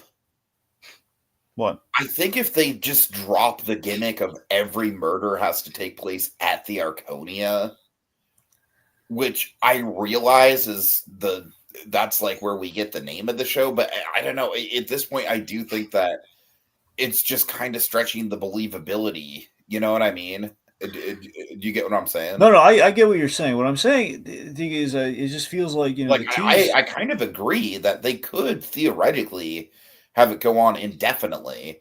I'm just saying at this point, there's been so many murders in the building that it is very much stretching the line of Well, no, believability. I'm with you in that. I'm saying like I know they want to keep the show going. I think Mhm. they're in danger of like the Cobra Kai thing, where I think they're in danger. It's going to go beyond I where think Cobra Kai, like, I think it ended well enough. It it wasn't did, but there great, was. but I think it ended well Well, enough. it did, but they really stretched out that ending until like the last five No, episodes. they did. They did. I Yeah. get in general. What I'm saying is Cobra Kai ended up going 6 seasons, and I have a feeling your whole like Honestly, with Cobra Kai, we could have made that whole middle chunk of the season into one yeah. episode.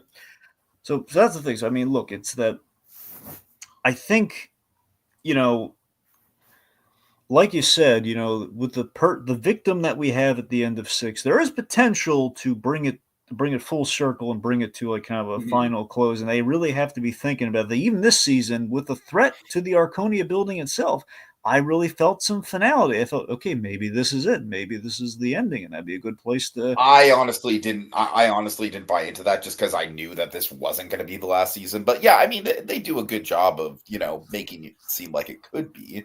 I mean, I went into it and think I didn't know if we got the renewal or not, and I still don't know. I mean, I think Uh-huh. they had that in there as a backup, like in the hopes of renewal. I assume it's official. I don't know how official it is, but it's likely that because again, this show performs very well. It's really high ratings. People love it. It's likely going to get that season six.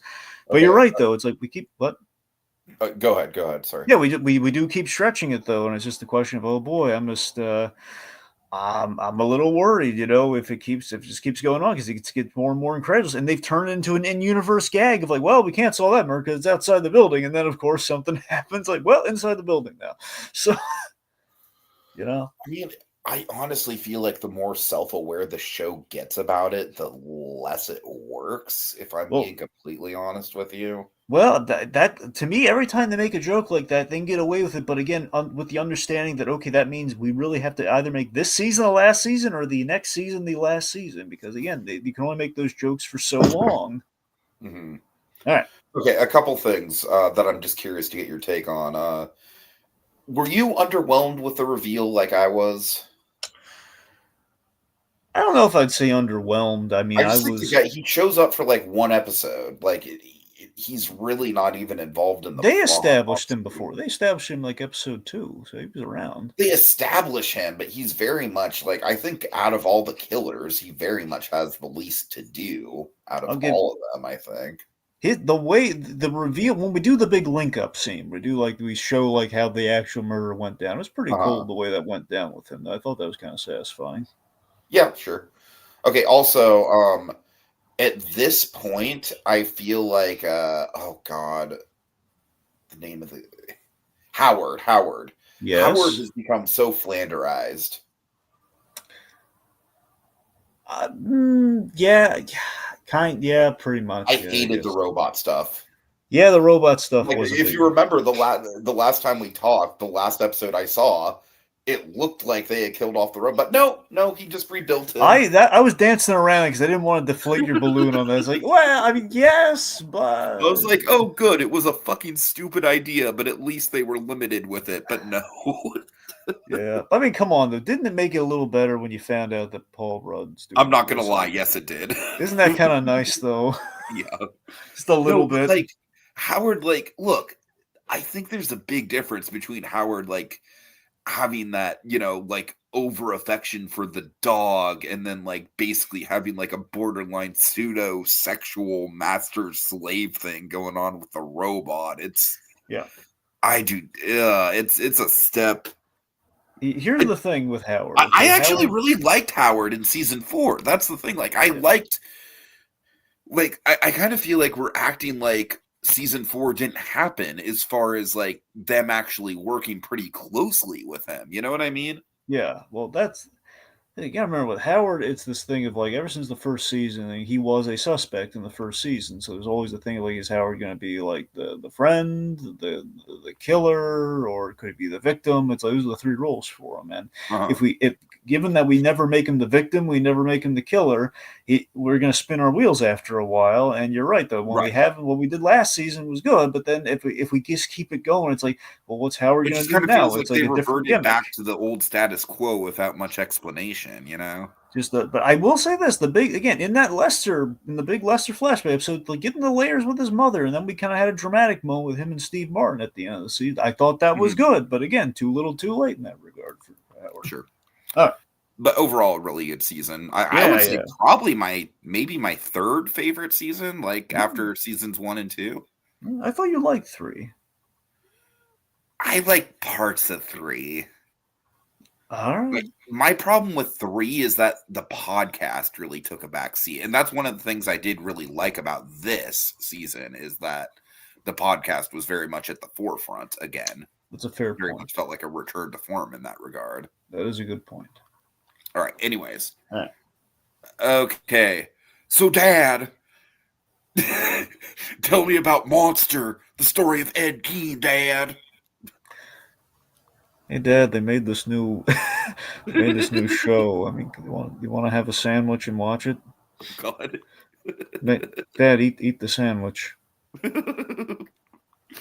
All right. I use real kidney beans. I mean, I am never going to watch this in my life, probably. Okay, look, no, I don't think you should. So, it's a Monster, the story of Ed Gein, Ryan Murphy. He's lost my business on this. At least the Dahmer show had the Tony episode, right? Yeah. All right, so Ryan Murphy lost my business with this one.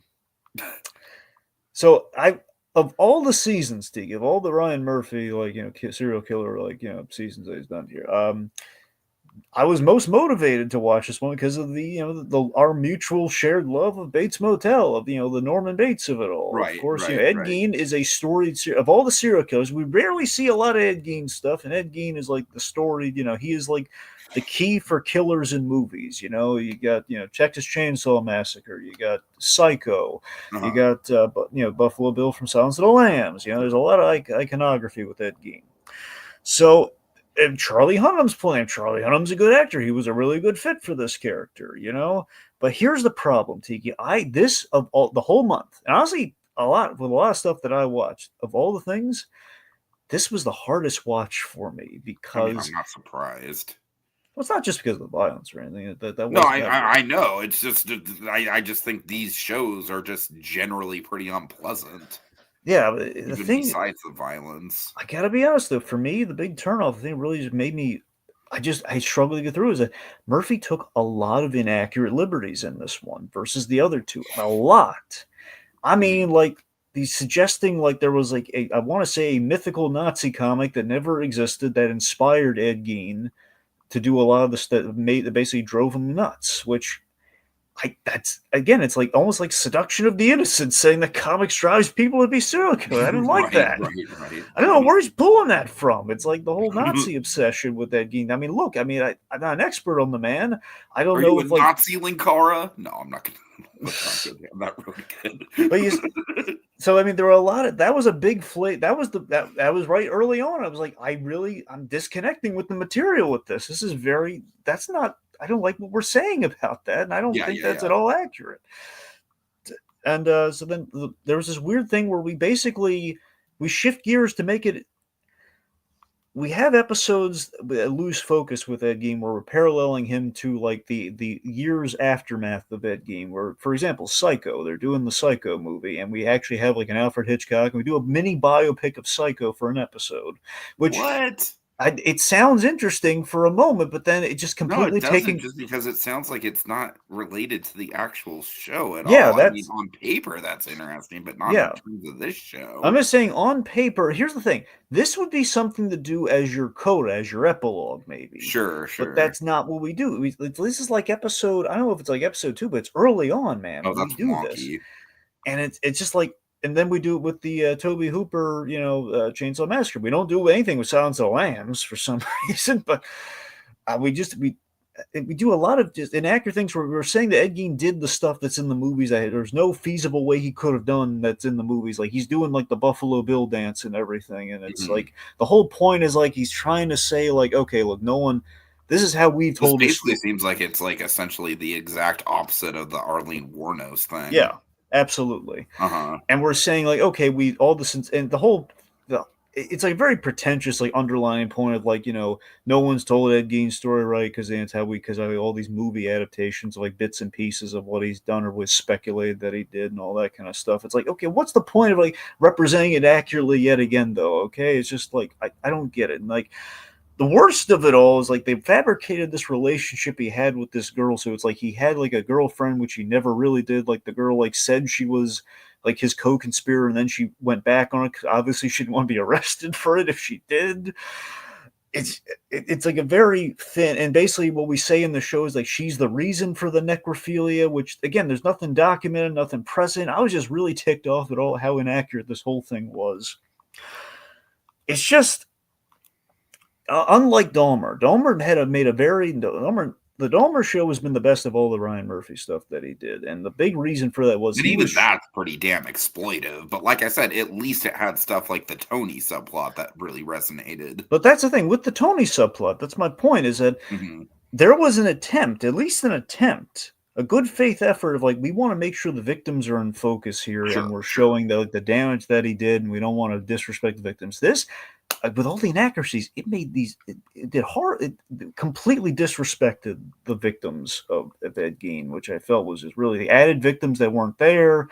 It was very bad. And like towards the very end, they had bits and pieces that kind of drew me in a little bit. Like there's this bit where the famous Ed Gein victim, the one who was like gutted like the pig that they're like the horrible photos of, that one.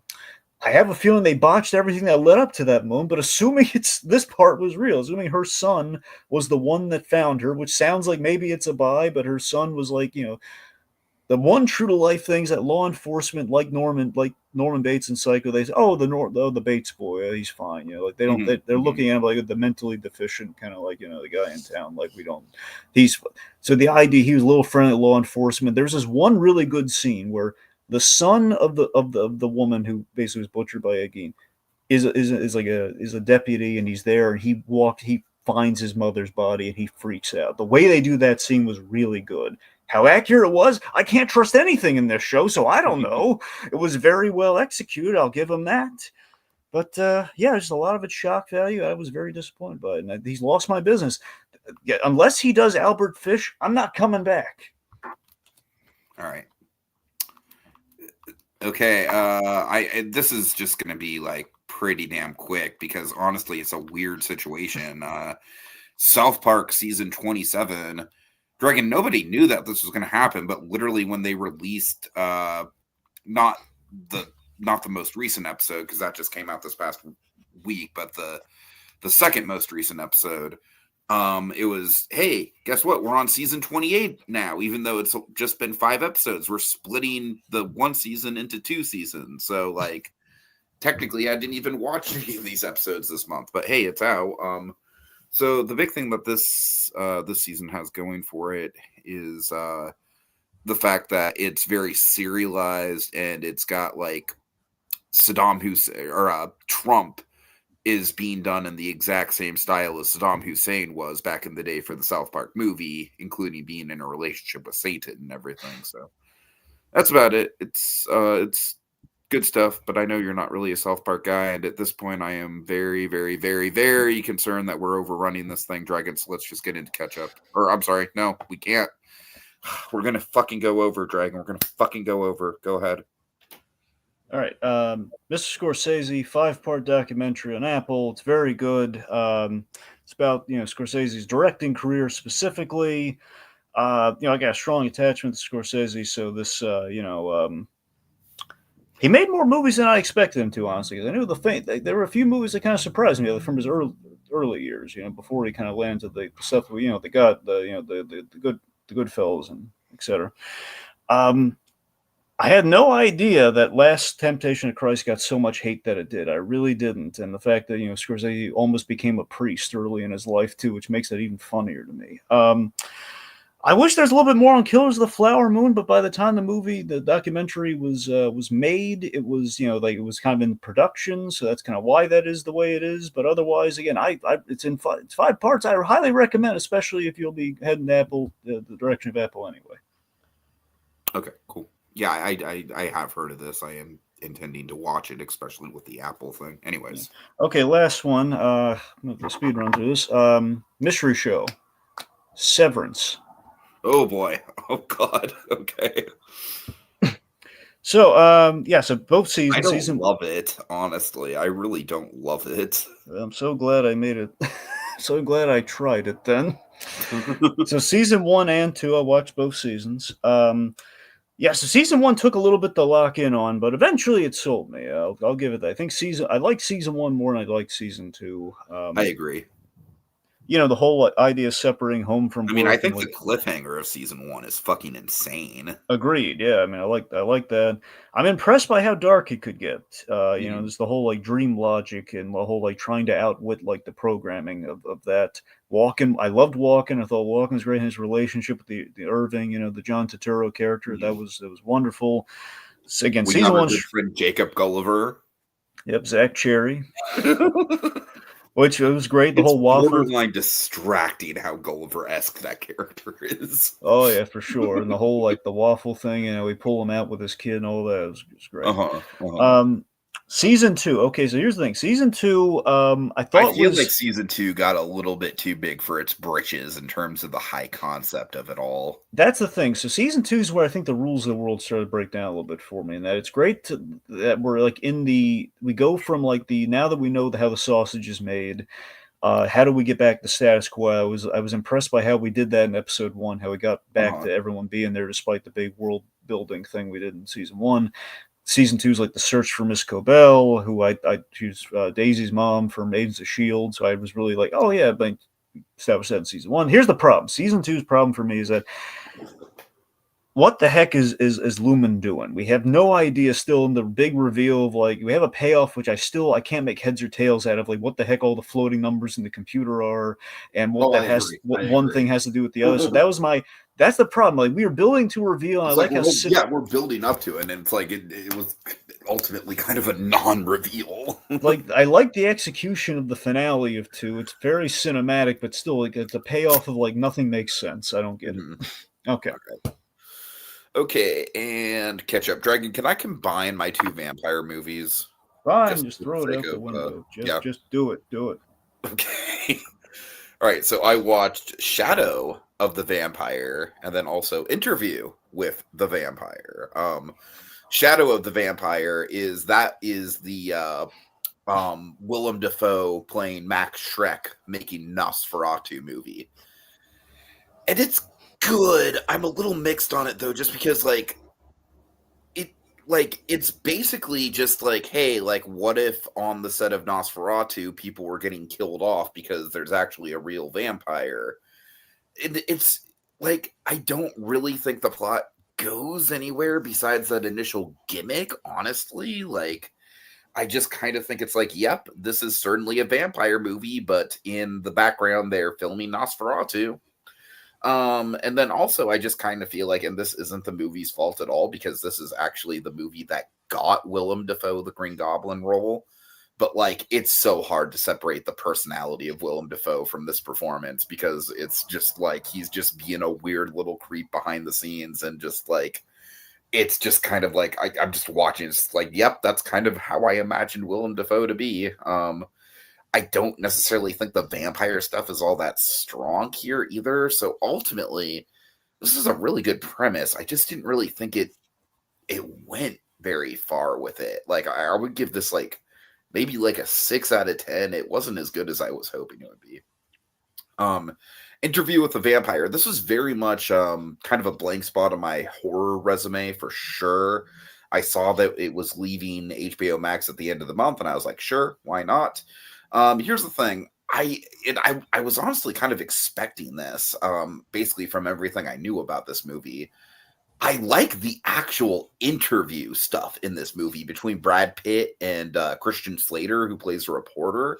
I like that stuff a lot. Like, I really like Christian Slater's arc of like going from like he's interviewing this guy who's claiming to be a vampire, and he's kind of like getting the story from that lens to like as the story is going on, he's getting more wrapped up into it. I think the flashback stuff, which makes up the majority of the movie, it's good. I just don't think it's as compelling as the actual interview stuff. Like, honestly, I could have seen the whole movie be a bottle episode where it is just the interview, and there is like an ambiguity of if Brad Pitt is actually a vampire or not. Like, I think that would be a more interesting movie.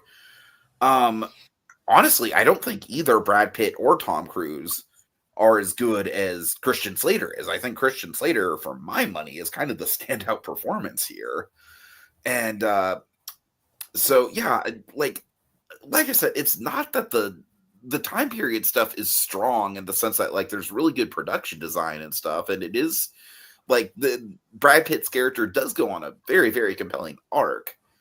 I don't know. It's really good for what it is. It's of its time. And like I said, if I were to do another interview with a vampire, and I know that there was also a TV show, so I'm not sure if the TV show leans more on the interview stuff. But like I said, I think it'd be a more interesting approach to just have it be almost entirely dialogue driven. So that's my take. It was a good movie. Honestly, it's not quite the classic I was kind of hoping for, but it's good. I'm glad I watched it. Okay.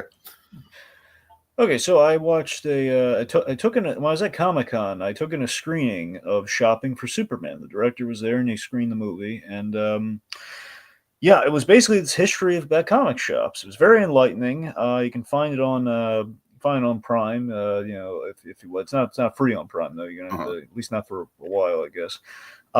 Here's the thing. I thought it was enlightening. Thought it was good. I think it drags a little towards the end.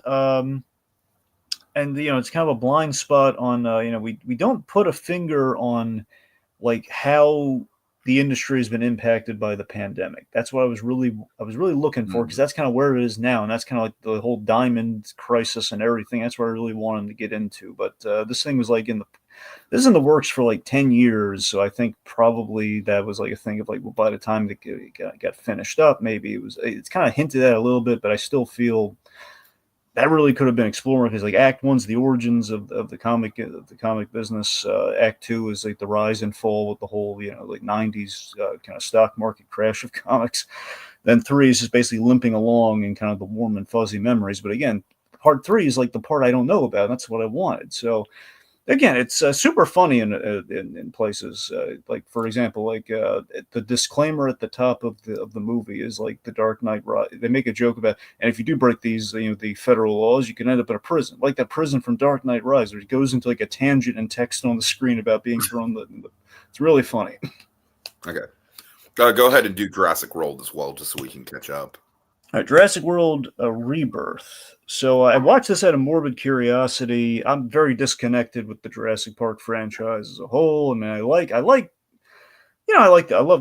the original. I enjoy it. It's a great movie, of course. Very lauded and deservedly so. And the other movies, I can take them or leave them. I like Joe Johnston's take on Jurassic, on the third one. Anyway, so point being, um, yes, I watched this on a whim just to kind of pad out the list a little bit here. I thought this was a lot better than the previous Jurassic World stuff. At least Hey, you agree with me? better than the last two movies. At the very least, Uh-huh. Dominion. Here it's thin plot wise, yes, but it's straightforward. Yeah, It's got the I like genetic. it. I like it in that respect, in the same way I like Jurassic Park 3. Yeah, we have like the whole like genetic rejects, kind of island of the genetic rejects from Jurassic Park slash I guess the first Jurassic World movie. I gotta admit, much as I love Scarlett Johansson, this is a paycheck movie for her. So Oh, absolutely, yeah. absolutely, yeah. Mahershala No Ali, doubt. Mahershala Ali, though, he's trying. He's bringing. He was good, or at least good He as he should have could be. stayed dead. Yeah, well. Spoiler alert. Yeah. I think that's one of the things that dilutes the movie. Yeah, but he was like the only actor he was trying though. You kind of don't want it to be. Hey, Honestly, hey, Jonathan Bailey. Okay, if you see his performance in Wicked compared to his performance here, I think it's impressive. was Jonathan Bailey? Was he like the main guy with the glasses, or was he? Yeah.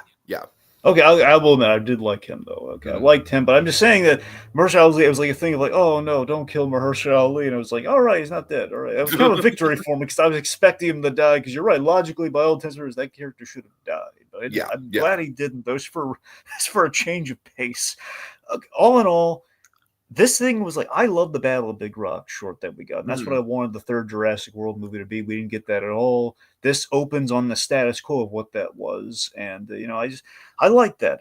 The whole genetic samples plot, it was a nice little scavenger hunt to give them. The family of sailors with, the new boyfriend plot, iffy. I literally think the only reason those characters exist is just for the raft scene. Yeah, pretty much. And the raft scene is a fucking all-timer. Like, the raft scene, honestly, for me, the raft scene was kind of like seeing something that I've wanted to see from the Jurassic franchise literally my whole life, fulfilled in a way that the original Jurassic World movie did not fulfill me. Because, like, you got to remember, that scene was in the original novel. That scene inspired the ride. Like, that scene is, like, kind of like a backbone of the whole franchise. So to see that scene realized as good as it was, like, and I love the fact that the T-Rex, he's barely even paying attention to the humans in that scene. He's literally just fucking with the boat. He's so animalistic in that regard. Oh, I'm sorry. She, my bad. But all right, so look, at the end of the day, with even since the first Jurassic Park movie, I gotta be honest, like, at the end of the day, with all of these movies, especially every sequel, all of it just reminds me of just like, as lovable as John Hammond was, just so irresponsible of a person. Just he was so irresponsible that he had to make the carnivorous dinosaurs. At the very least, he had to make more than one. And even with that, okay, could make a T-Rex, but God forbid he genetically modify the T-Rex to be an herbivore. God forbid. It's like the age-old flaw. Like all these innocent. Every time someone gets killed in these Jurassic World movies, like John Hammond got another one. Why did he do that? It's like he just keeps killing them because he just had to. It has to be authentic. No, John, it doesn't have to be authentic. It just has to be not a robot. That's all. Yeah, basically. Okay. Casper, we already talked about this, so I don't really have to get into too much detail. He's a friendly ghost. Yeah, I think it's really good. I think it still holds up a lot. I think, like, obviously the plot is pretty thin, but I think the individual set pieces are good. I think the CG holds up remarkably well. Especially, I think the reason it holds up so well is because it's basically holds up in the same way that Roger Rabbit holds up, because they're essentially just cartoon characters in the real world. I think it looks really, really good. the production design is excellent. I genuinely, it might be one of my all-time favorite movie haunted houses. Like, I really like the haunted house in this movie. So yeah, can I keep you, Dragon? All right, we're just gonna move on from there. So, all right, Hot Shots. Yeah. Hot Shots. I've been meaning to get to this because between the new Naked Gun movie and the Charlie Sheen documentary, which reminded me, oh yeah, he was in Hot Shots. And people have all through my life have always recommended Hot Shots to me. I thought, you know what, I'm gonna watch it. Here's the thing. It was great about this. In the line, there were so many Naked Gun knockoffs over the years. This was in the era right before then, right before we got all the knockoffs, because this actually had the Naked Gun crew on it. Not the Zuckers, but it had Jim Abrams, who was like the other, key, the guy, one of the three directors on Airplane, who worked on the Naked Gun movies as well, and Pat Proft, who wrote the Naked Gun movies. So we had, we had the Naked Gun charm. This was the actual like Zucker touch, essentially. Uh-huh. It's funny. It's basically it was a parody of Top Gun and just kind of in general like wartime kind of kind of actiony kind of things. It's mostly Top Gun. Also I want to say this is the first thing that united John Cryer and Charlie Sheen, because they're both in this movie. It's kind of funny. I'm sure John Cryer loves that. I bet he does. So Ephraim Zimbalist Jr., Alfred himself from Batman the Animated Series, he is the bad guy. Oh, nice. Yeah, so there's this a lot of good jokes. Like I think one of the funniest jokes is we kill off. We see the origin of the trauma of like the Charlie Sheen's character's father. Actually had like he kind of had like a panic attack or something at the helm of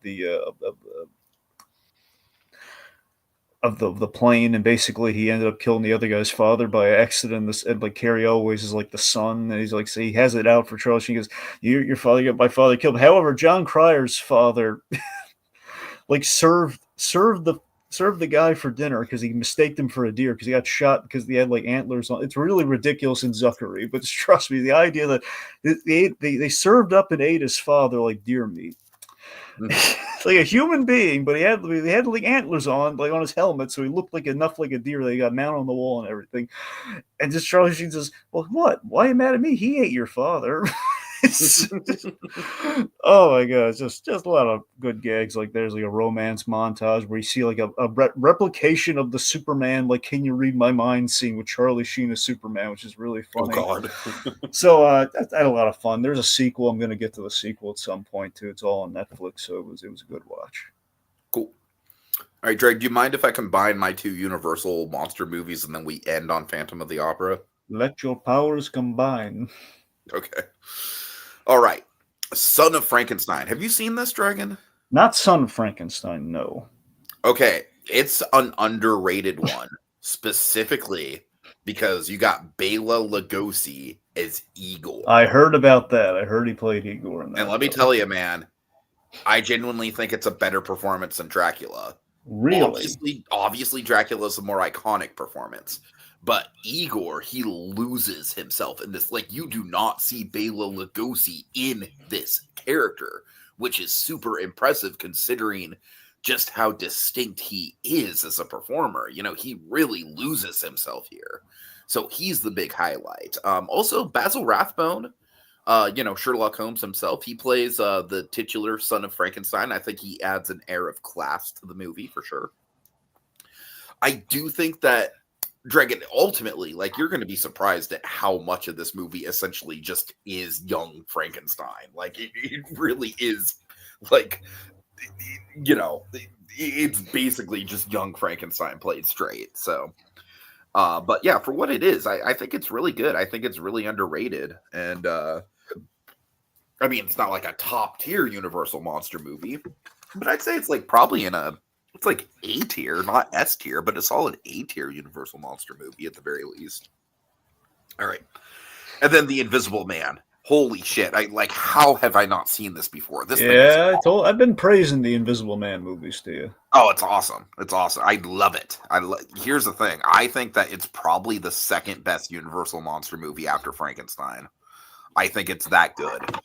I love that the character is just unabashedly just fucking crazy and and evil, and he loves being evil, and he's having such a fun time, and he's just a mischievous little fucker. And it's just a good time, man. It's just a good time. It's a really, really well-paced movie. Obviously, the performance is iconic. I mean, as you said, the performance like pretty much inspired the Joker. Yep, Claude. That's iconic. That's where Mark Hamill got it. He got it. Claude Rains' Invisible Man. The effects just fucking revolutionary for their time. Yeah, it just excellent movie. I'm very, very glad I actually got around to it. And obviously, I think I probably I'm pretty sure that the one in Epic Universe is supposed to be this character, because isn't it a different Invisible Man every movie? Yeah, that's the whole gimmick, where it's always like a different like spin on the Invisible Man. You know, it's like there's the guy who originally invented the watch the other ones, but I do think that the one at Epic Universe is supposed to be this particular one. I'm pretty sure. Just for fun, you should just rewatch Abbott and Costello Meet the Invisible Man too. Just I should. You're right. It's very fun. That's a delightful movie. All right, finally, Phantom. Okay. Phantom of the Opera. We already talked about this. Just hit the 100-year mark. Lon Chaney Sr. He's the reason to watch this thing. I love the Chaney family, the Lon Chaney family. But good catch. Yeah. Frankly, I mean, look, Senior obviously, he's very influential. I'm a sucker for Junior, man. Lon Chaney Jr. is still my favorite. I love him, but still, his old man, he's great. The ambiance is there. The ambiance of the theater is there. The premise, that's great. Just not a lot of plot. That doesn't. It's a silent movie. It's the dawn of cinema. It's a lot. It's not. I think I kind of wish there was a middle ground between like what we did later with the Phantom and this movie, because I think there's like there's some good story elements here. I just think it's a little clunky, or a little just like. But there's quibbles here and there. The characterization is pretty much non-existent, except for like, hey, it's the female lead, it's the male lead. Yeah, pretty much. Every Phantom is the only one that gets any actual character. Exactly. So that's pretty. Like, Lon Chaney Sr. was awesome, just working what he did and doing his own makeup and everything. He was just so cool. I think the Phantom of the Opera animatronic is my number one most anticipated animatronic in Epic Universe, I gotta say. And when you get up to say, Lon! Maybe I will, Dragon. Maybe I will. Yes. Yeah. All right. Best and worst. Best, that's going to be John Candy, I Like Me. That was the winner. A lot of good contenders, though. But worst, I mean, I got to be honest. I didn't have anything that was ostensibly bad, but I think by proxy, kind of by law, I have to say Jurassic World Rebirth. I think. Oh, come on. I didn't have a lot of bad movies. I didn't really have bad movies this time. I don't know what to tell you. If I have to look, I don't want to. Just give worst to Monster. Well, that's not a movie, though. I know. Well, I would give it to Monster if I could, but I don't know. Give it the honorary worst. Fine. Monster, the story of Ed Gein's the honorary worst because it has movies in the show. All right. Yeah, pretty clear cut for me. I mean, like best, it's like, it's kind of like the month that I saw Gone with the Wind, right? It's like, it's pretty hard to compete with a goddamn Stone Cold classic. It's got worst, Bone Lake is such a freaking nothing burger of a movie. So yeah, Bone Lake easily worst. Bone? What? It's a Brooklyn Nine-Nine reference. Oh God. Okay. Bone. All right, so thanks to Keeper Colby, Little Blue, and Kogias for joining us in the comments for this marathon movie memoirs. Well, folks, we've waxed on long enough, and now it's time to put the pen down. Until next time, we'll return for another fitting chapter in our movie memoirs.